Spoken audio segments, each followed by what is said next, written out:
Right now, somewhere beneath the grey waves of the North Sea, there's a country. Not a shipwreck, not a single sunken city, an entire country. Forests, rivers, hills, valleys where families once lived, hunted, raised children, buried their dead.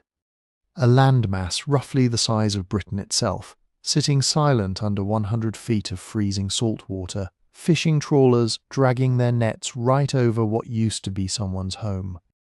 For thousands of years, nobody knew it was there. Fishermen would occasionally pull up strange things in their nets.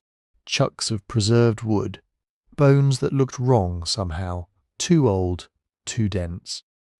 Once, back in 1931, a trawler called the Calinda dredged up a barbed antler point stuck inside a lump of peat, dragged from the bottom of the sea like it was nothing. Just debris.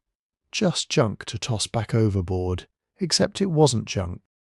It was a tool, a weapon, made by human hands roughly 14,000 years ago in a place that, at the time, wasn't underwater at all. Because here's the thing that should stop you in your tracks. This landscape wasn't always drowned. It was once dry, green, and full of people. Thousands of them, maybe tens of thousands, living across river deltas and open plains that connected what we now call Britain directly to mainland Europe. You could have walked from what is now London to what is now Amsterdam without getting your feet wet. And then, over the course of a few thousand years, sometimes gradually, sometimes in what may have been terrifyingly sudden bursts, the sea just took it. All of it, every hut, every hearth, every hunting ground, every grave. So tonight, we're going to ask the questions that keep archaeologists up at night. What exactly vanished beneath those waves? How fast did the water actually rise? Was it a slow retreat over centuries, or something closer to catastrophe? And maybe the most haunting question of all, what happened to the people? Did they see it coming? Did they have decades to adapt, or mere hours to run? Did some of them make it out, carrying memories of a homeland that would soon exist only as myth? Or did an entire population simply disappear beneath the tide, unrecorded, unremembered, until scientists started pulling pieces of their world up from the seabed thousands of years later? We don't have all the answers, nobody does. Some of this story is written clearly in sediment cores and sonar maps. Some of it is still just an educated guess, a shadow of a shadow. But by the end of this, you'll understand both what we know for certain and where the mystery still swallows the truth, just like the sea swallowed the land. Before we go there, though, if you're listening to this one to drift off, tell me where you are and what time it is right now. I read these comments constantly, and there's something oddly comforting about knowing someone's hearing this at 2 a.m. in Manchester, while someone else is starting their morning coffee in Toronto. It's a strange little community we've built here across time zones, and I want to know you're out there. Also, if you'd rather listen without ads, without music breaks, just the story, uninterrupted, we're now on Spotify. Following there gets you the clean version every time. And if you've got 30 seconds, a 5-star review genuinely helps more than you'd think. It's basically the only reason new listeners ever find these long, slow stories in a world built for short attention spans. Links down in the description if you want it. All right, let's go back. Not centuries, not 1,000 years. We're going back over 8,000 years to a world where the sea sat over 300 feet lower than it does today, and where a country existed that most of us have never even heard the name of. Let's give this place a name because it deserves one. Geologists and archaeologists call it Doggerland, named after the Dogger Bank, that shallow patch of the North Sea where fishermen have been snagging mammoth bones in their nets for over a century. But the name is almost too small for what it describes. This wasn't a sandbar. This wasn't a strip of coastline. This was a country. Look at a map of Europe right now in your head. Find Britain sitting there, separated from the continent, by that grey stretch of water we call the North Sea and the English Channel. Now imagine draining that water away. Not all of it, just enough. Picture the sea level dropping, dropping, dropping, until what used to be seabed becomes solid ground. That's Doggerland.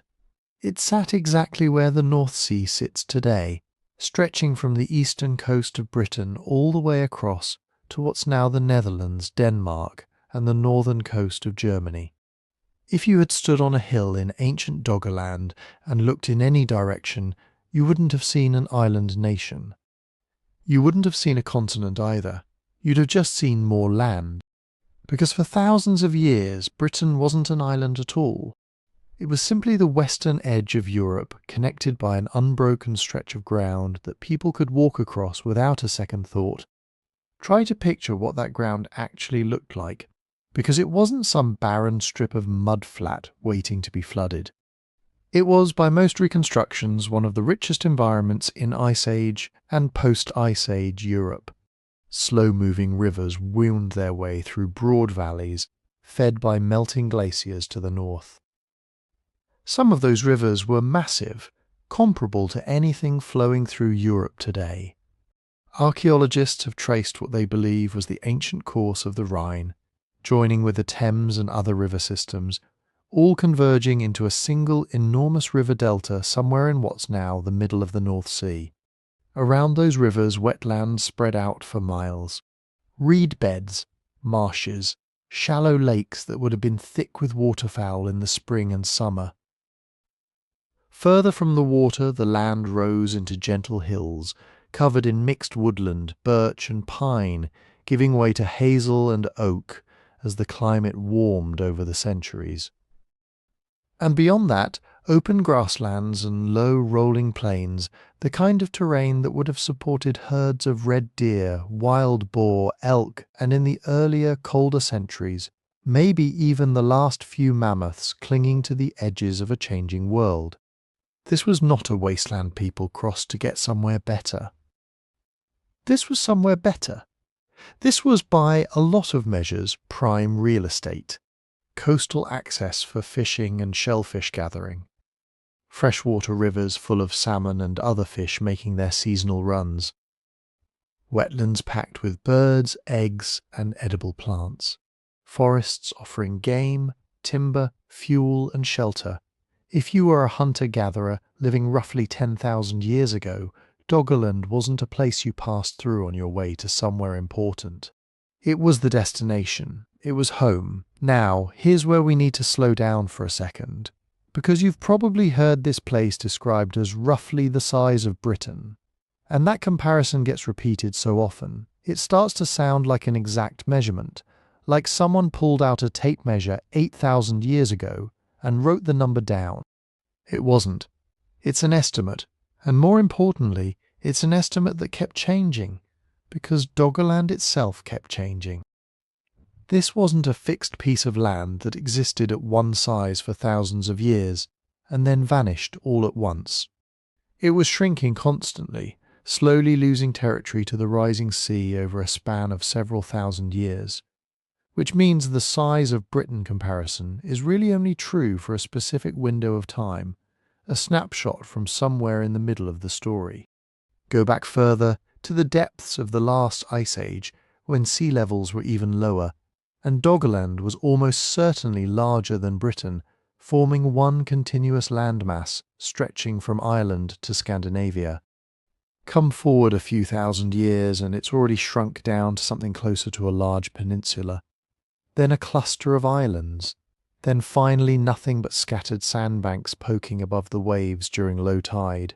So, when you hear the size of Britain, think of it less as a fact and more as a rough marker, a way of helping your brain grasp the scale of what we're talking about. Because the actual size depended entirely on which century, which sea level, which slice of this slow-motion disappearing act you happen to be looking at.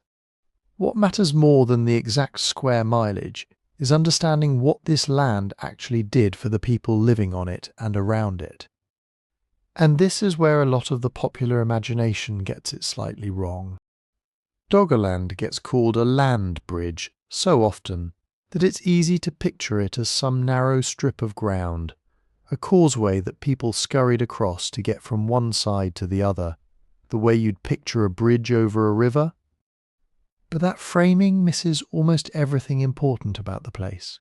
A bridge is something you cross. Doggerland was somewhere you lived. Generations of people were likely born there, grew up there, grew old there, without ever needing to leave because everything they needed was already sitting right in front of them. Fish in the rivers, game in the forests, shellfish along the coast. Fresh water everywhere you looked. This wasn't a corridor connecting two more important places. For the people standing in the middle of it, Doggerland was the centre of the world. And yet it was also undeniably a corridor, and that matters too, because it means Doggerland wasn't isolated the way an island community might be. People moving between what we now think of as separate nations, Britain, France, the Netherlands, Denmark, weren't crossing any kind of boundary at all. There were no borders here, no channel to cross, no sea to navigate. Just open ground connecting communities into what was probably one enormous loosely linked population, trading tools, sharing knowledge, maybe intermarrying between groups the same way scattered hunter-gatherer bands had always done. Ideas could travel, technologies could spread. A useful new type of harpoon point developed on one side of Doggerland could show up in a settlement hundreds of miles away within a generation or two, carried by traders or by families moving to follow migrating herds, or simply by people visiting relatives across the plain. Doggerland wasn't just a homeland, it was a highway and a homeland at the same time. One of the last places on Earth where you could walk from the Atlantic coast of what's now Britain all the way to the heart of continental Europe without ever getting your feet wet. So hold that image for a moment. Rivers cutting through green valleys, wetlands alive with birds, forests full of deer, families living exactly where their parents lived, exactly where their grandparents lived, on ground that had supported human life for longer than anyone could remember. It felt permanent. It probably felt like it always would be there. But it wasn't. And here's the tension we're going to sit with for the rest of this story. Because the story of how Doggerland disappeared isn't a simple one. Some of it happened slowly, so slowly that entire lifetimes passed without anyone noticing much of a change at all. The sea creeping forward by inches, decade after decade, generation after generation. But some of it, and this is the part that should genuinely unsettle you, may have happened fast. Sudden, catastrophic. The kind of event that gives you no time to pack up, no time to move your children to higher ground, no time to do anything except watch the water come. Which was it? Slow drowning or sudden disaster? The honest answer is both, at different points in different places. And figuring out exactly how that combination played out, exactly what it would have felt like to live through it, is exactly where we're headed next. To understand why Doggerland was doomed, you have to zoom the camera out. Not just to Europe, but to the entire planet. And not just to a couple of centuries, but to the last great swing of Earth's climate system. 20,000 years ago, at the height of the last ice age, this world would have been almost unrecognizable. Massive ice sheets a mile thick smothered Canada, Greenland, and much of northern Europe. Glaciers poured out of the mountains in Norway and Scotland like frozen rivers, grinding rock into powder as they crawled. So much water was locked up in ice that global sea level was around 120 meters lower than today. That's nearly a 40-story building's worth of vertical difference. Drop the oceans by that much, and coastlines leap outward. Continental shelves that are now underwater turn into dry land. The North Sea Basin, the English Channel, the Irish Sea, the Bering Land Bridge between Siberia and Alaska, the Sunda Shelf between mainland Southeast Asia and Indonesia, all of them were exposed. Worlds of their own, full of plants and animals, and eventually people, created by nothing more exotic than frozen water. But ice ages don't last forever. After that peak cold, around 20,000 years ago, things began to change. Not in a cinematic ice walls shatter overnight kind of way, but in the slow, relentless way that climate usually does its work. The sun's energy distribution across the planet shifted slightly because of changes in Earth's orbit and tilt. Summers in the north got just a bit warmer, and that small nudge was enough. Year after year, more snow melted than fell on the great ice sheets. They started to shrink. Not steadily, climate never moves in a straight line, but on average over thousands of years, the world was thawing. Every time a glacier retreated, it released water that had been imprisoned for tens of thousands of years. That meltwater flowed into rivers, then into the oceans, and sea level crept upward. On a global scale, we're talking about an average rise of more than 100 meters between the Ice Age peak and the relatively stable levels of the last few thousand years. Spread that over roughly 10 to 15,000 years, and you get numbers like half a centimetre to a centimetre per year in some periods, way too slow for any one person to perceive, but absolutely devastating over the span of generations. Now, here's where local geography turns a global average into something intensely personal. The North Sea basin, including Doggerland, sits on what geologists call a continental shelf. It's shallow, broad, and very, very flat. That means small changes in sea level translate into huge horizontal shifts of the shoreline. Raise the water by a metre along a steep, rocky coast, and you get a slightly smaller beach. Raise it by a metre over a flat shelf, and the shoreline might jump hundreds of metres inland. Do that again the next century, and the next. So even if the global ocean was rising at just a few millimetres a year, in a place like Doggerland, the consequences add up fast. A marsh used by one generation as a hunting ground might be a tidal flat for their grandchildren, an open water for their great-grandchildren. An estuary that was once a river mouth could slowly widen into a bay, then a drowned valley, then part of the open sea. And there was another twist, one that sounds almost like a magic trick until you realise it's just physics. The land itself was moving. When you pile a mile of ice on a continent, it's heavy. Heavy enough that it literally pushes the crust of the earth down into the mantle. Think of a memory foam mattress with a person lying on it. When the person gets up, the mattress doesn't snap back instantly. It slowly rises, adjusting back toward its old shape. The same thing happens with continents after an ice sheet melts. Geologists call this process isostatic rebound. Northern Britain and Scandinavia, which had been carrying that enormous weight of ice, started to spring back up as the ice disappeared. Not quickly again, we're talking millimetres a year, but enough that over thousands of years the land in the far north rose relative to sea level. But the Earth's crust isn't a collection of independent blocks bouncing on springs. When one area rises, others flex in response. The regions to the south, including the southern North Sea basin, and the low countries of Europe, effectively tilted. As Scandinavia and northern Britain rose, parts of Doggerland and the coasts of what are now eastern England, the Netherlands and Germany experienced the opposite effect, relative sinking. So you've got two processes working together. Global oceans are rising as ice melts. At the same time, the northern end of the old ice sheet is lifting up, and the southern forebulge is relaxing downward. To someone living in central Doggerland, the relative sea level rise would feel amplified. Not only is the sea coming up in a very slow, almost imperceptible way, the land itself is going down.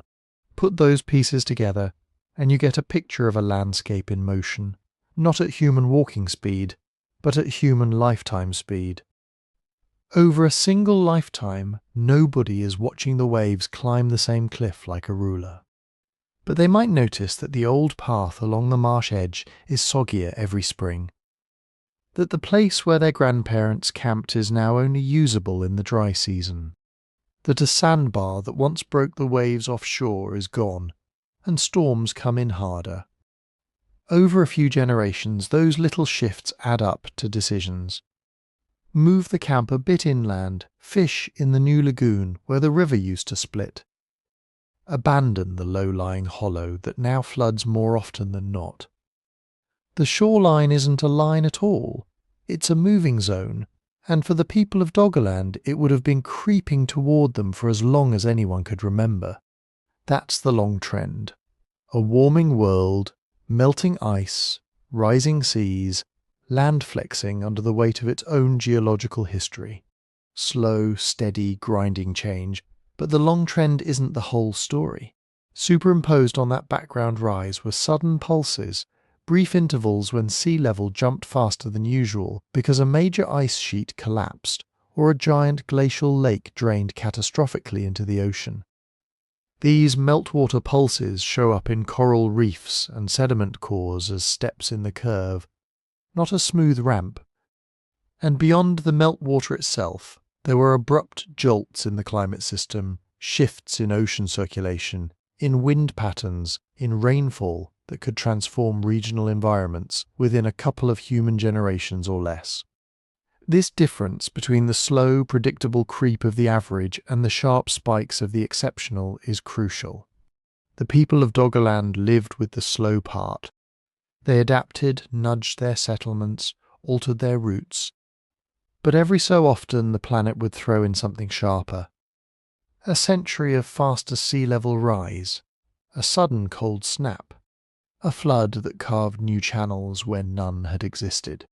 And around 8,200 years ago, one of those jolts hit. It didn't just nudge the shoreline, it may have shoved it, to see what that meant for a low, flat, already shrinking country like Doggerland. We have to look at one of the strangest climate events of the entire Holocene, the short, sharp shock that scientists call the 8.2 kiloyear event. So what was this thing that hit 8,200 years ago and left a fingerprint from the Sahara to the Arctic? In climate science shorthand, it's called the 8.2 Car event. Car meaning 1,000 years ago. On a graph, it looks almost like a glitch. You have this generally warm, relatively stable Holocene climate rising out of the Ice Age, and then right at about 8.2 thousand years before present, the line suddenly dips. Temperatures in the North Atlantic region drop by maybe 1 to 3 degrees Celsius depending on where you look. Not Ice Age levels, not a world-ending freeze, but sharp and noticeable on a human timescale. The key word there is abrupt. This wasn't a slow, multi-millennial drift. In many climate records, the downturn happens over just a few decades. Then the cooler, drier conditions hang around for maybe 150, 200 years before the system recovers. If you lived through it, you wouldn't call that a blip. You'd call it the way the world changed in my grandparents' time, and never quite went back. The leading explanation for what triggered this is both simple and disturbing, because it shows how easily the climate machine can be knocked sideways. During the last ice age, a huge ice sheet sat over much of North America. In front of that ice, dammed by it like a natural wall, were enormous meltwater lakes. One of the biggest was what geologists call Lake Agassiz Ojibwe, a body of water larger than all the modern Great Lakes combined. As the ice sheet thinned and retreated, that lake was living on borrowed time. At some point around 8,200 years ago, a threshold was crossed. Maybe an ice dam collapsed. Maybe the lake overtopped a divide that had been just a few meters too high. Either way, the result was the same. A colossal volume of cold, fresh water dumped catastrophically into the North Atlantic. We're not talking about a pleasant, scenic spill. We're talking something like tens of thousands of cubic kilometers of meltwater released over a fairly short period, years to decades, not millennia. Enough to measurably freshen the salty North Atlantic surface, And that matters because the North Atlantic isn't just a patch of ocean. It's one of the main engines of Earth's heat distribution system. Warm, salty water flows northward at the surface, releases heat to the atmosphere, keeping places like Britain and Scandinavia much milder than their latitude deserves. And then as it cools and grows denser, it sinks and flows back south at depth. This is part of the Atlantic meridional overturning circulation, the big ocean conveyor belt you've probably seen in documentaries. Dump a huge pulse of cold, fresh water into the North Atlantic, and you mess with that density-driven engine. The surface gets fresher and lighter. It doesn't want to sink as easily. The overturning slows down, or in some models, weakens sharply for a time. The 8.2 car event is widely interpreted as the climate's reaction to that freshwater shock. We can see hints of it in multiple independent records. Oxygen isotopes in Greenland ice cores pointing to a sudden cooling, changes in tiny marine fossils in North Atlantic sediments suggesting altered ocean circulation, shifts in pollen records from Europe and the Middle East indicating cooler, drier conditions on land. So what would that feel like on the ground? In much of northern Europe and around the North Atlantic, probably colder winters and shorter, cooler summers. Growing seasons squeezed at both ends. Forests that had been marching northward after the Ice Age suddenly stalling or even retreating, replaced again by more open, steppe-like vegetation. In the Mediterranean and parts of the Near East, the signal seems to be drier. Lakes shrink, rivers carry less water. Archaeological sites from early farming communities show stress, abandoned fields, shifts in crops, signs that people were changing their strategies in response to less reliable rainfall. Storm tracks likely shifted too. When you rearrange the temperature gradients between ocean and land, you change where low-pressure systems form and how they move. Some regions may have seen more frequent storms, others fewer.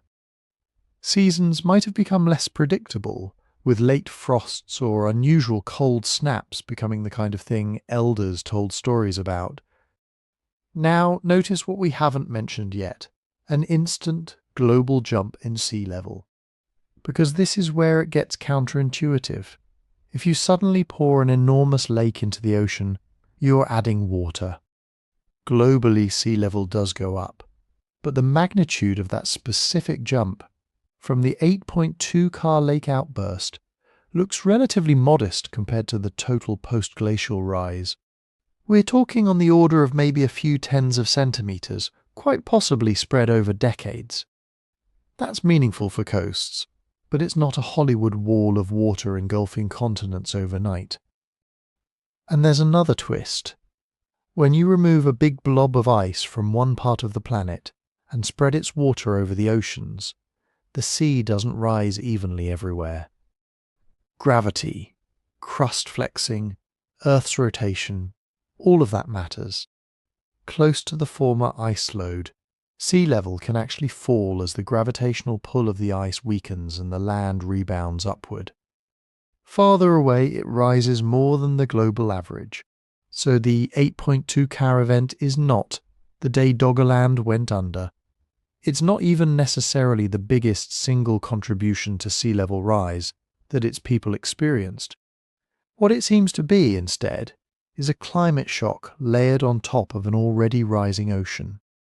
A rearrangement of winds, currents and temperatures that could easily have changed regional patterns of storms, river discharge and coastal erosion. That's why the timing matters so much. When researchers talk about the 8.2 Ka event in the context of Doggerland, they aren't just waving their hands and saying, cold snap, bad times. They're doing something more precise and more difficult, trying to line up two different kinds of clocks. On one side you have climate proxies, ice cores, marine sediments, lake muds, tree rings. Each one tells you something about temperature, rainfall, or ocean conditions, with its own dating uncertainties. On the other side, you have records of coastal change, drowned peat layers, buried river channels, ancient shorelines now mapped with seismic surveys. If a layer of peat that formed in a Doggerland marsh suddenly stops and is overlain by marine muds dated to roughly 8.2 thousand years ago, that suggests a shift from land to sea usable by people to something more like open estuary or shallow bay. If multiple sites around the southern North Sea show similar timing, you can start to suspect more than just local quirks of erosion. But the uncertainties matter. Radiocarbon dates come with error bars. Different proxies have different lags. Some researchers see a tight correlation between the 8.2 Cat cooling and episodes of rapid local sea level rise or coastline reorganization in the North Sea. Others caution that the apparent match might be partly coincidence, or that regional tectonics and isostatic adjustments are doing more of the work than the meltwater pulse itself. What almost everyone agrees on, though, is that around 8,200 years ago, the North Atlantic climate system twitched hard.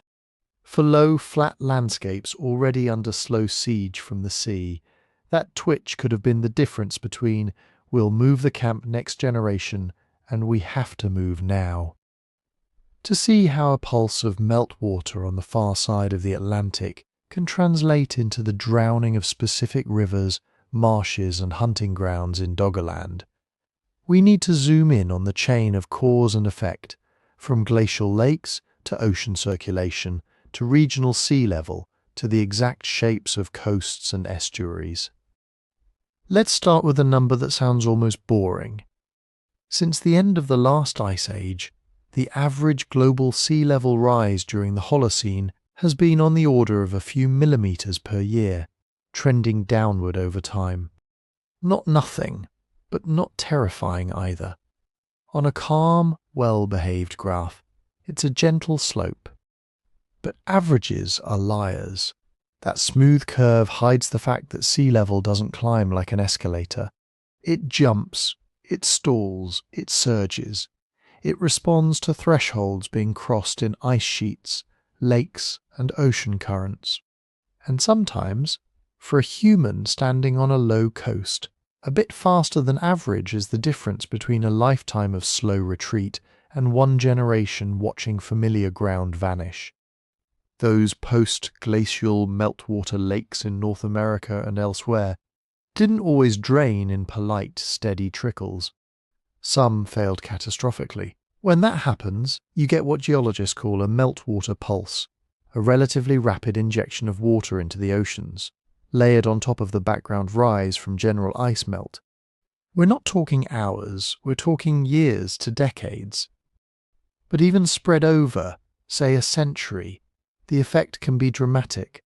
Instead of 1 or 2 millimeters per year, you might have 10 or more regionally for a time. Stack that up, and you're looking at half a meter or a meter of change in a few human lifespans.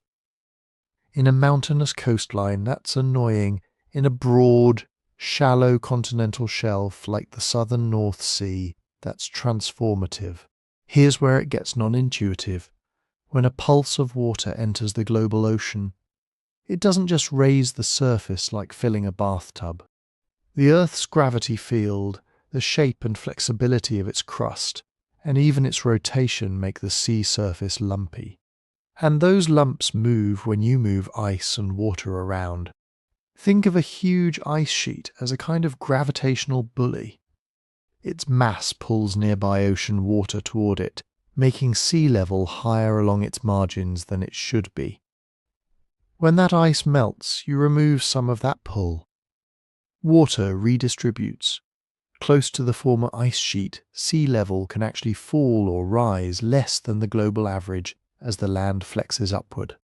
Farther away, where you no longer have the extra gravitational tug, but you do have the added water, sea level rises more than the global mean.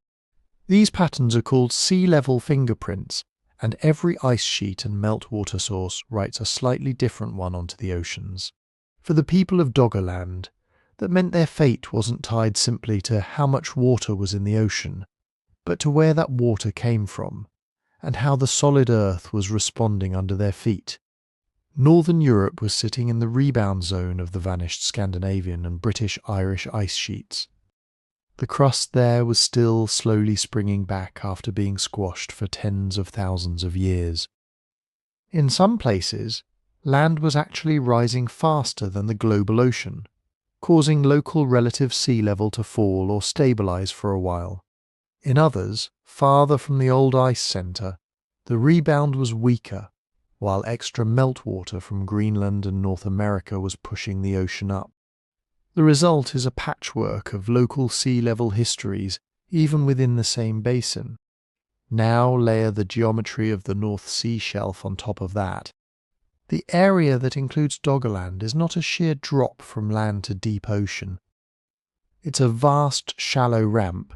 In many parts you can walk dozens of kilometres seaward at low tide today and still be in water less than 30 metres deep.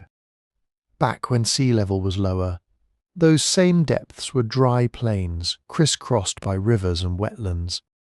On a slope that gentle, a relatively small vertical rise translates into a huge horizontal shift of the shoreline. 10 metres of extra water might shove the coast tens of kilometres inland. And it doesn't do this smoothly, 1 metre at a time in a nice straight advance. Instead, the sea tends to reorganise itself in steps. First, rising water starts to nibble at low river valleys, turning them into estuaries and shallow bays. Peat-forming marshes get drowned and replaced by mud. Barrier islands and sandbars grow, migrate and break. The coastline doesn't just march landward, it fragments, creating lagoons, inlets and isolated high spots. Then, once the water crosses certain depth thresholds on that shelf, just a few extra metres in the right place, things can flip quickly. Protective sandbanks that once broke waves begin to lie just a bit too deep to block storm energy. Channels that were narrow and easily forded widen into full marine straits.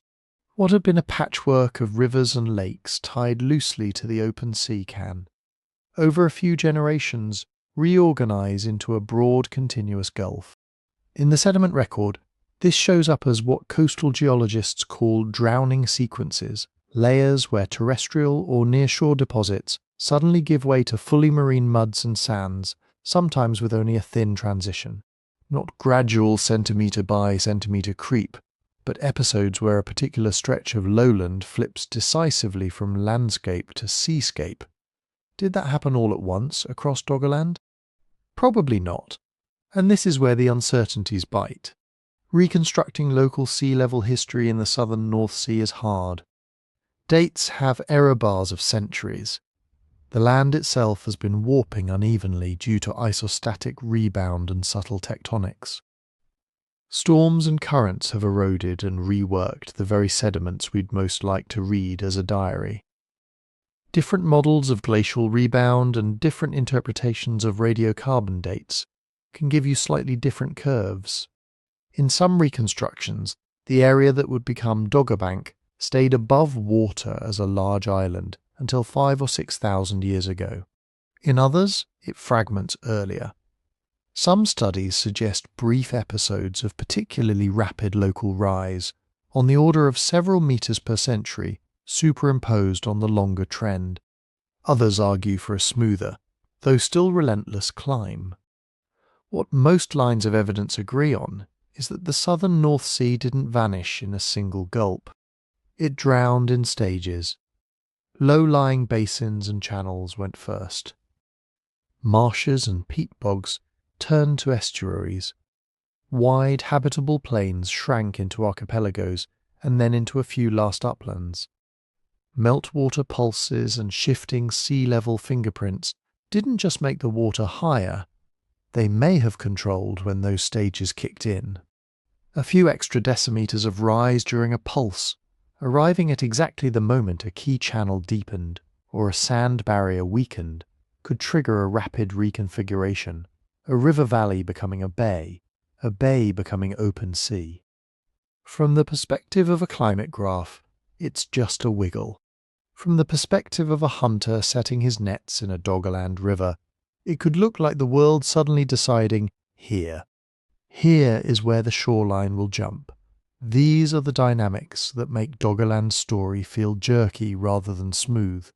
Long periods of uneasy stability punctuated by dramatic phases of loss. To understand why that mattered so much, we need to look more closely at what exactly was being lost. The rivers, wetlands and rich lowlands that had made this drowned country such a good place to live in the first place. On a modern shipping chart, the floor of the southern North Sea looks like boredom incarnate. Depth soundings, contour lines, a few named sandbanks. Blue nothing. Underneath that blue, the bathymetry is telling a very different story. Reverse the sea level curve in your head by 30 or 40 metres, and those soundings suddenly line up into familiar shapes. Long, branching channels running from what is now the English east coast toward the Dutch and German shores. Sinuous depressions that once carried fresh water, not salt. Submerged valleys that geologists now recognise as the ghosted outlines of real rivers. One of the biggest is often called the Paleo-Thames-Meuse system.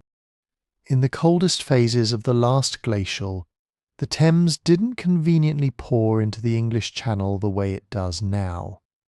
It ran northeast off the British landmass, joined by rivers from East Anglia, then merged with the Rhine and Meuse flowing out from the European side. Together they formed a trunk river that crossed the exposed shelf and entered the Atlantic far out to the northwest. Farther north, another buried valley marks the course of the Elbe system. To the west, channels connected to what would become the Humber and Wash. Between them, smaller catchments drained low wetlands into the main arteries, like capillaries feeding veins. If you could stand on the highest parts of Dogger Bank 9,000 years ago and look out, not at waves but at land, you'd see a vast basin organised around these waterways. Braided rivers in their upper reaches, perhaps, breaking into multiple shifting channels. Meandering loops across flatter sections, carving oxbow lakes. At their mouths, wide estuaries where fresh and salt water mixed under an enormous sky, and hugging those rivers around those estuaries, spreading across the low-ground wetlands. For humans, this is the jackpot. River valleys and wetlands concentrate almost everything a small, mobile hunter-gatherer group might want. Fresh water is obvious, but water also shapes the distribution of plants and animals in ways that turn a flat plain into a layered supermarket. In spring, fish push upstream in runs that compress thousands of calories into narrow corridors. If you know when and where to be, you don't have to chase them across the landscape. They come to you. In the shallows and backwaters, spawning grounds explode with smaller fish and invertebrates, perfect for basket traps, weirs and parties of kids splashing around learning how to provision themselves. As seasons turn, the skies change. Wetlands are magnets for migratory waterfowl. Geese, ducks, swans, waders, tens of thousands of birds funneled into predictable resting and feeding spots along reeds and mudflats. With simple nets, clubs or bows, a group can harvest a staggering amount of protein and fat in a short time. The plants are doing their part too. Reeds and sedges line the channels. They're not just background scenery, they're raw material. You can eat some of the starchy rhizomes. You can weave the stems into mats, baskets, fish traps and roofing. In slightly drier patches you get stands of hazel and other shrubs, giving nuts and straight rods for tools and frames. Along the better drained levees and terrace edges, patches of open grassland offer grazing for red deer, aurochs, wild horses, big game moving along the same river corridors you do. The result is a landscape with layered seasonal abundance. Not uniform, not guaranteed, but rhythmically generous. In late winter, when stores are low, you may focus on riverside hunting, following herds that concentrate along the bare, accessible banks. In spring, you pivot to fish runs and early green plants in the floodplain. Early summer, birds and eggs. Late summer and autumn, nuts and fruits in the slightly higher ground bordering the wetlands. All the while, the river itself is your highway. This kind of terrain shapes how you live. Mesolithic groups in and around Doggerland weren't trudging across dry, featureless steppe. They were navigating a dynamic mosaic of wet and dry, open and wooded, permanent channels and seasonal floods. Mobility wasn't optional, it was the organizing principle. Canoes or dugouts, whether simple hollowed logs or skin-covered frames, turn the rivers into fast transit routes. A day's paddling could connect you with distant kin, new foraging areas, or rich fishing spots. On foot, the belts of higher ground flanking the main channels act like causeways, letting you move parallel to the water without sinking into every bog. Camps might be pitched on slight rises overlooking reed beds, close enough to exploit the marsh, high enough to stay dry during ordinary floods. Crucially, that mobility isn't random wandering, it's patterned. Families and bands probably had seasonal rounds, a circuit of favoured locations visited in a rough annual rhythm. One bend in the river for the spring fish, a particular backwater for summer birds, a grove of hazel on a levee for autumn. Over years and generations, these rounds become mental maps, thick with knowledge and stories, where the ice last jammed the channel, where the ground is treacherous after heavy rains, which oxbow never quite dries out. Doggerland's watery terrain would have encouraged social networks to flow along the same paths. Rivers are information arteries as much as food arteries. News, mates, stone from distant outcrops, ideas about tools and rituals all can move faster along a connected drainage than over broken upland, which sets up a cruel twist. Because when sea level rises on a shallow shelf, it's those same low, rich corridors that get hit first. As the ocean pushes landward, the earliest transformations don't come to the rocky high spots. They come up the river mouths, into the estuaries, across the marshy basins. The very places with the best fishing, the thickest reeds, the densest bird flocks, the most reliable fresh water, are also the first places where salt starts to intrude, where storm surges push farther inland, where familiar sandbars vanish under just a bit too much water. From a geological perspective, a river valley drowns and becomes an inlet or bay. From the perspective of people whose entire yearly round is anchored on that valley, the change is intimate and immediate. A spring fishing site that used to be a narrow channel is now a broad, tidally scoured estuary. A campsite on a low-rise floods more often, then every winter, then even in ordinary storms. Step by step, the sea doesn't just eat land, it eats the most habitable, most travelled, most socially connected strips of land first. So when we talk about Doggerland shrinking as sea level rose, we're not just describing a blank outline on a map retreating toward the coasts. We're watching a web of rivers and wetlands, the backbone of Mesolithic life being cut one segment at a time. In the next section, we'll climb down from the map view and ask a more personal question. Who, exactly, was living along those drowned banks and marshes, and how did they turn this shifting waterscape into home? The people living there when the sea began to bite in were Mesolithic hunter-gatherers. In northwest Europe, that means roughly 10,000 to 6,000 BCE. Stone Age, yes. Cavemen, no. If you walked into Doggerland at that time expecting shaggy, grunting primitives, you'd be the dumbest person in the landscape. These were the descendants of Ice Age survivors who had already watched glaciers retreat, forests advance, and shorelines move. By the time Doggerland was at its fullest, humans in this region had thousands of years of experience turning post-glacial chaos into opportunity. Their world was organized into small bands, not tribes with chiefs or kings, and definitely not cities. Think extended families, a couple of older adults, several younger ones, kids of all ages, maybe 20 or 30 people moving together most of the year. Sometimes smaller task groups would split off. Sometimes multiple bands would gather in one place for a season. But nothing like a nation, nothing like a formal state. Their toolkits were tuned to the mosaic you just pictured around those rivers. Stone was still the core material, but not the big, clunky hand axes of earlier ages. Mesolithic tools are small, sharp, and specialized. Microliths, tiny blades and geometric flakes, could be slotted into wooden shafts or bone handles, with resin and sinew to form composite tools. A single haft might carry a row of razor-like inserts you could replace one by one as they dulled. You don't make tools like that if you're just smashing things. You make them if your life depends on precision. There were barbed points for fishing and birding, narrow, elongated blades that could pierce the ribs of deer and wild boar.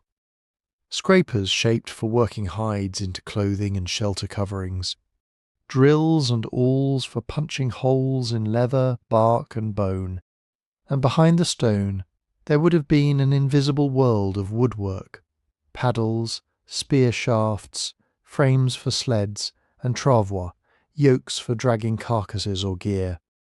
Along water, their technology stretches out into the rivers themselves. We have dug out canoes from nearby regions that are only a little younger than peak Doggerland, simple logs hollowed by fire and adze work, sometimes with carved thwarts and sharpened bows. It's reasonable to think people on Doggerland's rivers used similar craft. For shorter crossings or shallow channels, lashed bundles of reeds or simple skin boats stretched over light frames would do. On those you can move quietly along a reedy bank, slip across a broad channel, or ferry gear, and children from one camp to another without sinking knee-deep into mud. The river isn't an obstacle, it's your highway. Shelter too reflects a mobile life. We don't have intact Mesolithic houses from Doggerland. Those, if they existed, are under tens of meters of water and sediment. But around the former shorelines of the North Sea basin, we do find circular patterns of post holes, hearths, perts, and concentrations of debris that suggest light, flexible structures. Imagine dome or cone-shaped frames of saplings and poles, covered with hides, bark, and woven mats. Low, wind-shedding, easy to take down and move. In summer, when weather is gentler and days are long, some groups might have slept under simple lean-tos or open shelters, maximizing airflow and letting smoke from fires keep insects at bay. In wetter or colder seasons, they'd cluster around more substantial hearths, perhaps building up earthen banks or stone rings where the geology allowed. Everything is built on the assumption that you don't own the land in a permanent, fenced sense. You own knowledge where to put a shelter so it doesn't flood in an average spring, where the wind is blocked but the smoke can still escape, where the morning sun will hit first after a long winter night. Socially, these bands weren't isolated bubbles drifting independently across the plain. The very rivers that organised food and movement also organised people. Along the big channels, the ancestor of the Rhine Meuse, the old Thames course, the Elbe trunk, you can imagine a loose chain of groups, each with its own home stretch of territory it knew best. Within that home range, they would have favourite camps, particular groves, reliable fishing narrows. But the edges of those ranges blurred. At certain times of year, especially when resources spiked, during fish runs for instance, or at mass bird landings, multiple bands might converge on the same hotspots. Those would be the moments when social life went into high gear.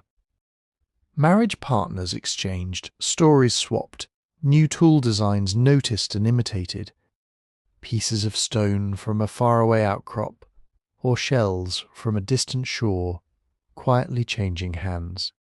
Archaeologists see the shadow of this in the record around the North Sea rim, exotic flints travelling hundreds of kilometres from their source, stylistic similarities in tools and ornaments across broad regions, hints that ideas moved faster than people. Doggerland threaded with rivers would have amplified that. You don't need formal trade caravans when cousin groups can paddle down river in a day or two with whatever they've collected. This creates a social safety net on top of the ecological one. If your local hazel crop fails, but your in-laws up the river had a better year, you have somewhere to go. If a disease sweeps through your band and leaves gaps, neighbouring groups can absorb survivors, share children, reknit human fabric before it tears completely. Marriage ties and ritual obligations, whatever form they took, weren't luxuries. They were infrastructure, and yet, even with all that connectivity, population density across Doggerland was probably low. We're not looking at a continuous carpet of people, more like a constellation, bright nodes of activity around the richest patches, dimmer clusters in the margins, big stretches of lightly used land threaded by travel routes. Estimates vary, and nobody can claim certainty, but think in terms of a few thousand to maybe tens of thousands of people spread across an area the size of Britain, not millions in packed towns. That sparsity does two things. On the one hand, it gives resilience. A storm that devastates one estuary can't wipe out everyone. A disease that rips through a single gathering may burn out before it jumps to the next river system. Space is a buffer. On the other hand, it builds vulnerability into the bones of culture. Because when your way of life is tuned to seasonal movement between specific points, this fish weir, that reed bed, that nut grove, you don't just lose land when the sea rises. You lose links in a chain. Salt pushes farther up a river, and the freshwater mussel bed your grandmother taught you about declines. A favourite sandbank erodes, and the fish start running in a different channel that you don't know as well. A low terrace that was your autumn camp floods more often, then permanently. The mental map your band has carried for generations starts to go out of date.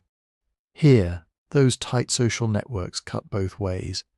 They can help you hear about new opportunities. A cousin's band that has found a still rich marsh farther inland, a previously marginal ridge that is now the new edge of the sea, and suddenly good for seals and fish. But they also mean that the shock of change travels quickly. News of lost camps, drowned foraging grounds, altered migration routes doesn't stay local. It radiates out along the rivers, turning slowly rising water into a shared, accumulating anxiety.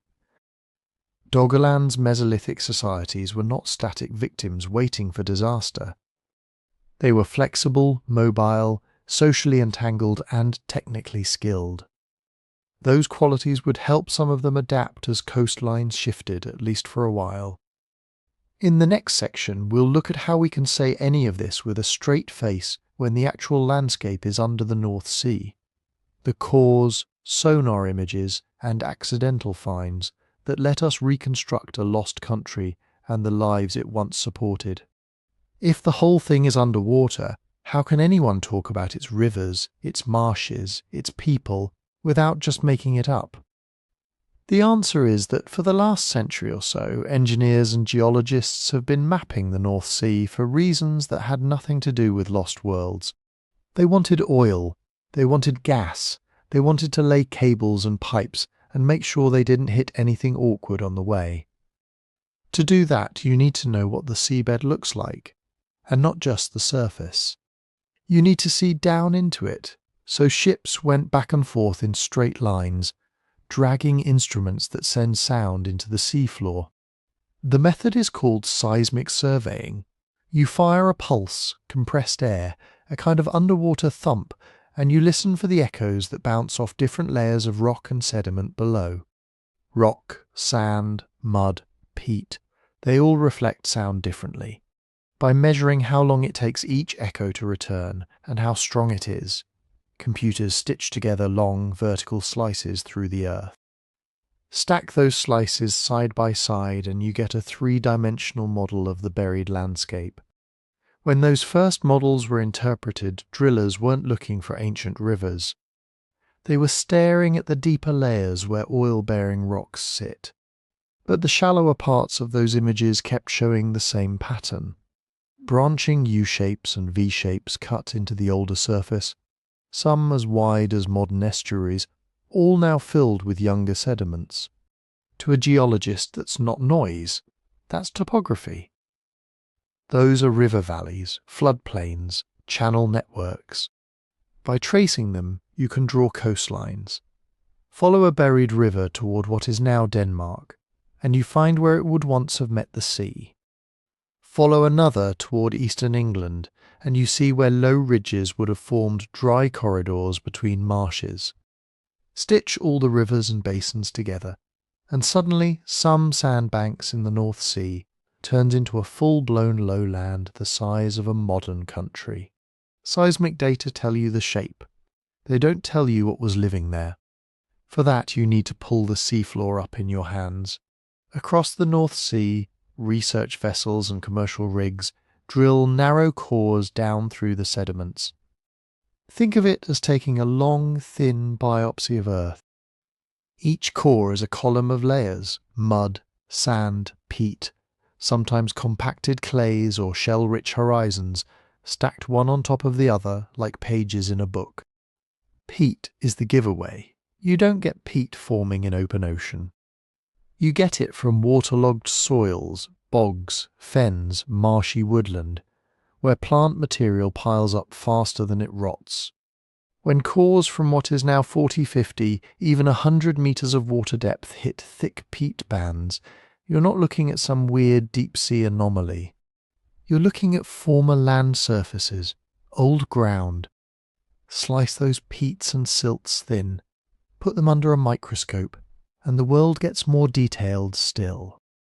You start to see pollen grains. Each plant species has its own distinctive pollen shape. A layer full of birch and pine pollen suggests cool, early post-glacial woodland. Hazel, elm, oak and grasses point to a warmer mixed landscape of forest and open patches. Marsh plants, reeds and sedges mark out wetland margins. Mixed into that are microfossils, tiny shells of freshwater snails, diatoms that live in specific ranges of salinity, little crustaceans that prefer either ponds, slow rivers or brackish estuaries. Stacked layer after layer, pollen and microfossils tell you not just that the area was land, but what kind of land, and how it changed as sea levels crept up. Forest giving way to alder-lined swamp. Swamp flooding into tidal marsh. Marsh finally tipping over into shallow marine mudflat. To put dates on these transitions, you turn to radiocarbon. Peat and organic rich silts are full of tiny bits of once living material. Twigs, plant fragments, sometimes insect parts or charcoal from ancient fires. Each contains a record of radioactive carbon that started to decay when the organism died. Measure how much of that carbon-14 is left. Compare it to the known decay rate. And you get an age estimate, not for the whole core, but for that specific layer. Do that again and again at different depths and different locations, and you can build a timeline. This valley held dry, forested ground at this date. By that date it was soggy fen. By this later date it was under brackish water. Because radiocarbon isn't perfect. It has calibration issues, contamination risks, and a limited range. You don't lean on it alone. You cross-check. Sea level curves from coral reefs, ice core records of climate, known eruptions that left volcanic ash layers, all of these help constrain the story. When multiple independent lines of evidence agree, you start to have confidence in the big picture, even if individual dates remain fuzzy. All of that still feels abstract until something unmistakably human turns up. For that, you can thank fishing boats and dredgers. As trawlers drag heavy gear across the Dogger Bank and surrounding shallows, their nets don't just catch fish. They scrape up whatever is loose on the seabed. Sometimes that means compact dark chunks of ancient peat. Sometimes it means bones. Over the last century, Dutch, British, German and Danish fishers have been hauling up an odd assortment of things that clearly don't belong to modern seas: mammoth molars, woolly rhinoceros bones, antlers of giant deer, aurochs horns, remains of the Ice Age fauna that once roamed those exposed plains. Mixed in are human error finds: worked antler points with deliberately shaped barbs, battered, retouched flint blades and microliths that fit right into known Mesolithic tool traditions on shore. In a few cases, fragments of human bone, dredging for sand and gravel used in construction and coastal protection, has produced similar material. Companies dump loads on shore. Archaeologists and volunteers walk the piles and pick through for anything shaped by human hands. None of these artifacts come neatly labelled with GPS coordinates and depth logs. Nets drag, loads mix. A flint blade might have been eroded out of one layer and rolled around before it met a trawl. That's where the broader framework matters.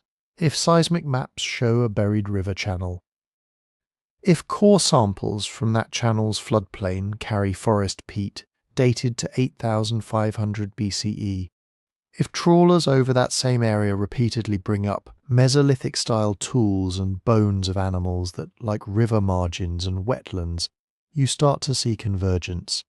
Landscape form, environmental reconstruction, and cultural material all pointing at the same thing. There was once dry land here, rich in game and resources, and people were using it. Still, the record is patchy. Cores are expensive. You can't poke them every 100 meters across the sea. Seismic surveys vary in resolution. Some areas are mapped in intricate detail, others only roughly.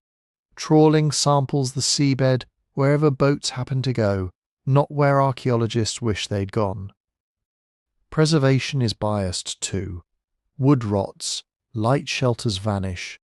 Small campsites can be erased completely by one strong current or a storm that tears up the sediment. Even bones and stone tools can be moved, broken, or buried too deep to ever be disturbed. So, when researchers talk about Doggerland, they're not claiming a perfect, continuous picture. They're working with an uneven jigsaw. Big chunks of coastline here, a beautifully dated peat sequence there, scattered artifacts afloat in between. But those chunks fit together too well to be coincidence. A drowned river network carved into the seabed, former land surfaces sealed within peat, pollen and microfossils sketching out forests, fens and estuaries, radiocarbon anchors tying those environments to specific windows in time, and human tools and bones turning up exactly where a Mesolithic hunter-gatherer would have wanted to stand. From that, a lost country emerges, not through myth or guesswork, but from the physics of sound, the chemistry of carbon, and the stubbornness of a few stone flakes that refused to dissolve away. In the next section, we'll follow those flakes and bones more closely, to see what they can tell us about the actual people moving through that landscape, and how faint their footprints can become when the sea decides to rewrite the map. If you go looking for the people of Doggerland, the first thing you notice is how few of them are there. Not in the sense that nobody lived there, in the sense that, in the actual record, human beings are mostly missing. Part of that is just what water does to a landscape. Bodies decay fast in the open, soft tissue goes within weeks. Bone lasts longer, but only if it's buried quickly, sealed away from oxygen, acids, and gnawing mouths. On land, that might mean being covered by wind-blown sand, a river flood, a landslide. On a drowning plain, the sequence is messier. As sea level rises, waves and tides bite into old shorelines. They cut cliffs into peats and silts. They roll bones around, smash them, scatter them. Anything shallow enough for storms to reach is fair game. Over thousands of years, the upper layers of a sinking landscape get chewed up over and over. By the time the sea is tens of meters deep, most of the accessible skeletal material has either dissolved, been ground to fragments, or been buried so deeply that trawl gear never touches it. So when we say we haven't found many human remains from Doggerland, that doesn't automatically mean there were hardly any people there. It mostly means the processes we know strip out exactly the things we're hoping to see. Archaeologists talk a lot about absence of evidence versus evidence of absence. Doggerland is a kind of stress test for that distinction. The environment is actively biased against preserving and exposing intact skeletons where we can find them. What it does preserve, surprisingly well in some places, are the side effects of human life. Think about a simple hunter-gatherer camp. Even if nobody is buried there, they leave a chemical and physical footprint. They light fires, charcoal and ash fall into the soil. Repeated burning in the same spot can bake the ground, leaving reddened patches, microscopic spheres of melted plant material, and distinct spikes of charcoal fragments in a core. They build and tinker with things. Wood gets cut, notched, split, sharpened. Antler and bone get drilled, scraped, polished. Under a microscope, cut marks made by stone show a particular V-shaped profile. Gnaw marks from animals look very different. Even in waterlogged sediments, those tiny traces can survive. They butcher animals. Ribs and long bones get chopped to expose marrow. Joints are disarticulated along fairly standard lines. You can tell the difference between a deer that died in a river flood and a deer that was taken apart on purpose. One leaves a jumble of bones, the other shows repetitive, systematic damage. All of these things are indirect indicators of habitation. Nobody signs them, but in the right context they start to point only one way.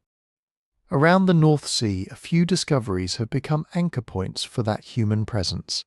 Off the Dutch coast, near an area called the Brown Bank, trawlers and dredgers have pulled up flint microliths, tiny retouched bladelets that were once set into wooden or bone handles to make composite tools. The style matches late Mesolithic material from the Dutch and Belgian coasts on land, suggesting the same cultural traditions extended across what is now seafloor. From the southern North Sea, a fisherman once hauled up a fragment of human skull, later dated to around 8000 BCE. It came mixed with bones of elk and red deer, some bearing cut marks, and with worked antler points. Not a burial, not a skeleton, but a person nonetheless, passing through the net in pieces. On the Dogger Bank itself, sand extraction for construction has turned up heavily worked antler tools, especially batons with drilled holes and smoothed surfaces, along with concentrations of flint waste flakes. Those clusters look a lot like onshore napping spots where people sat, broke down cores and shaped blades. There are also hints from beneath the surface where the preservation rules flip in our favour. Under certain conditions, fine sediments, low oxygen, low energy, submerged landscapes can act like giant, cold smokehouses for organic material. Once a piece of wood, peat or bone is buried under anoxic muds, decay slows dramatically. Bacteria that would normally chew through it either die off or switch to slower, less destructive metabolisms. Cores taken from former riverbanks and marsh edges have pulled up not just pollen and peat, but recognizable fragments of tree trunks, roots, and in a few cases worked wood. Cut stumps with clean angled faces, stakes tapped into old channel margins. These don't prove permanent villages, but they do suggest repeated human use of specific locations, crossing points, fishing spots, places where people needed fixed structures. In one submerged site off the English coast, not Doggerland proper, but a close analogue at Baldnor Cliff on the Isle of Wight, archaeologists have found Mesolithic footprints impressed into buried muds, alongside worked wood and flint. The preservation there is exceptional, thanks to rapid burial in waterlogged, anoxic conditions. It's a proof of concept. Intertidal and shallow submerged landscapes can hold astonishingly delicate traces of day-to-day life if the chemistry is right. Doggerland almost certainly had similar microsites, camps, trackways, fish traps, now sealed under meters of mud. We've only probed a tiny fraction of them, and this brings us back to uncertainty. The artifacts' butchered bones, worked timbers, and the lone human fragments tell us people were there. They were hunting along rivers, moving across open plains, exploiting wetlands. In some favoured spots, river confluences, estuary margins, it's likely there were semi-permanent camps revisited season after season, maybe even for generations. But do we have a fishing village skyline frozen in time beneath the waves? Rows of houses? Formal cemeteries? So far, no. The evidence we have fits a picture of mobile hunter-gatherers whose settlements were more like recurring occupations than fixed towns, that could change with one well-placed discovery, a preserved hearth platform with surrounding post holes, a cluster of human burials trapped in a collapsing peat bank, a section of brushwood trackway crossing a floodplain. Until then, we're working with faint traces, a blade here, a worked antler there, a scatter of cut-marked bone, and a horizon of charcoal in a core. Taken alone, each is ambiguous. Taken together, spread across a drowned valley network, they resolve into something more solid. Not just a lost landscape, but a lived-in one. In the next section, we'll watch that lived-in landscape change shape under rising water, and follow the coast as it walks inland, generation after generation, until the people of Doggerland are standing with the sea at their feet, and nowhere lower left to go. To understand what the people of Doggerland went through, you have to slow the flood down. Forget the movie version, where a wall of water appears out of nowhere and swallows everything in an afternoon. What really kills a lowland is usually quieter, more methodical. It starts with inches at the end of the last ice age. Global sea level was rising, but not as a smooth line. It came in pulses. Meltwater from collapsing ice sheets poured into the oceans. Sometimes the rise was relatively gentle, a few millimeters a year. Sometimes, during big meltwater pulses, it may have jumped several centimeters a year for short stretches. That doesn't sound like much, but spread over decades, then centuries, it moves the entire shoreline. Imagine you're living on those North Sea plains when the water is still far away. Your world is rivers braiding across open grass, scattered woodlands, broad marshes. The sea is a distant line on the horizon. As sea level creeps upward, the first thing that happens is not dramatic flooding.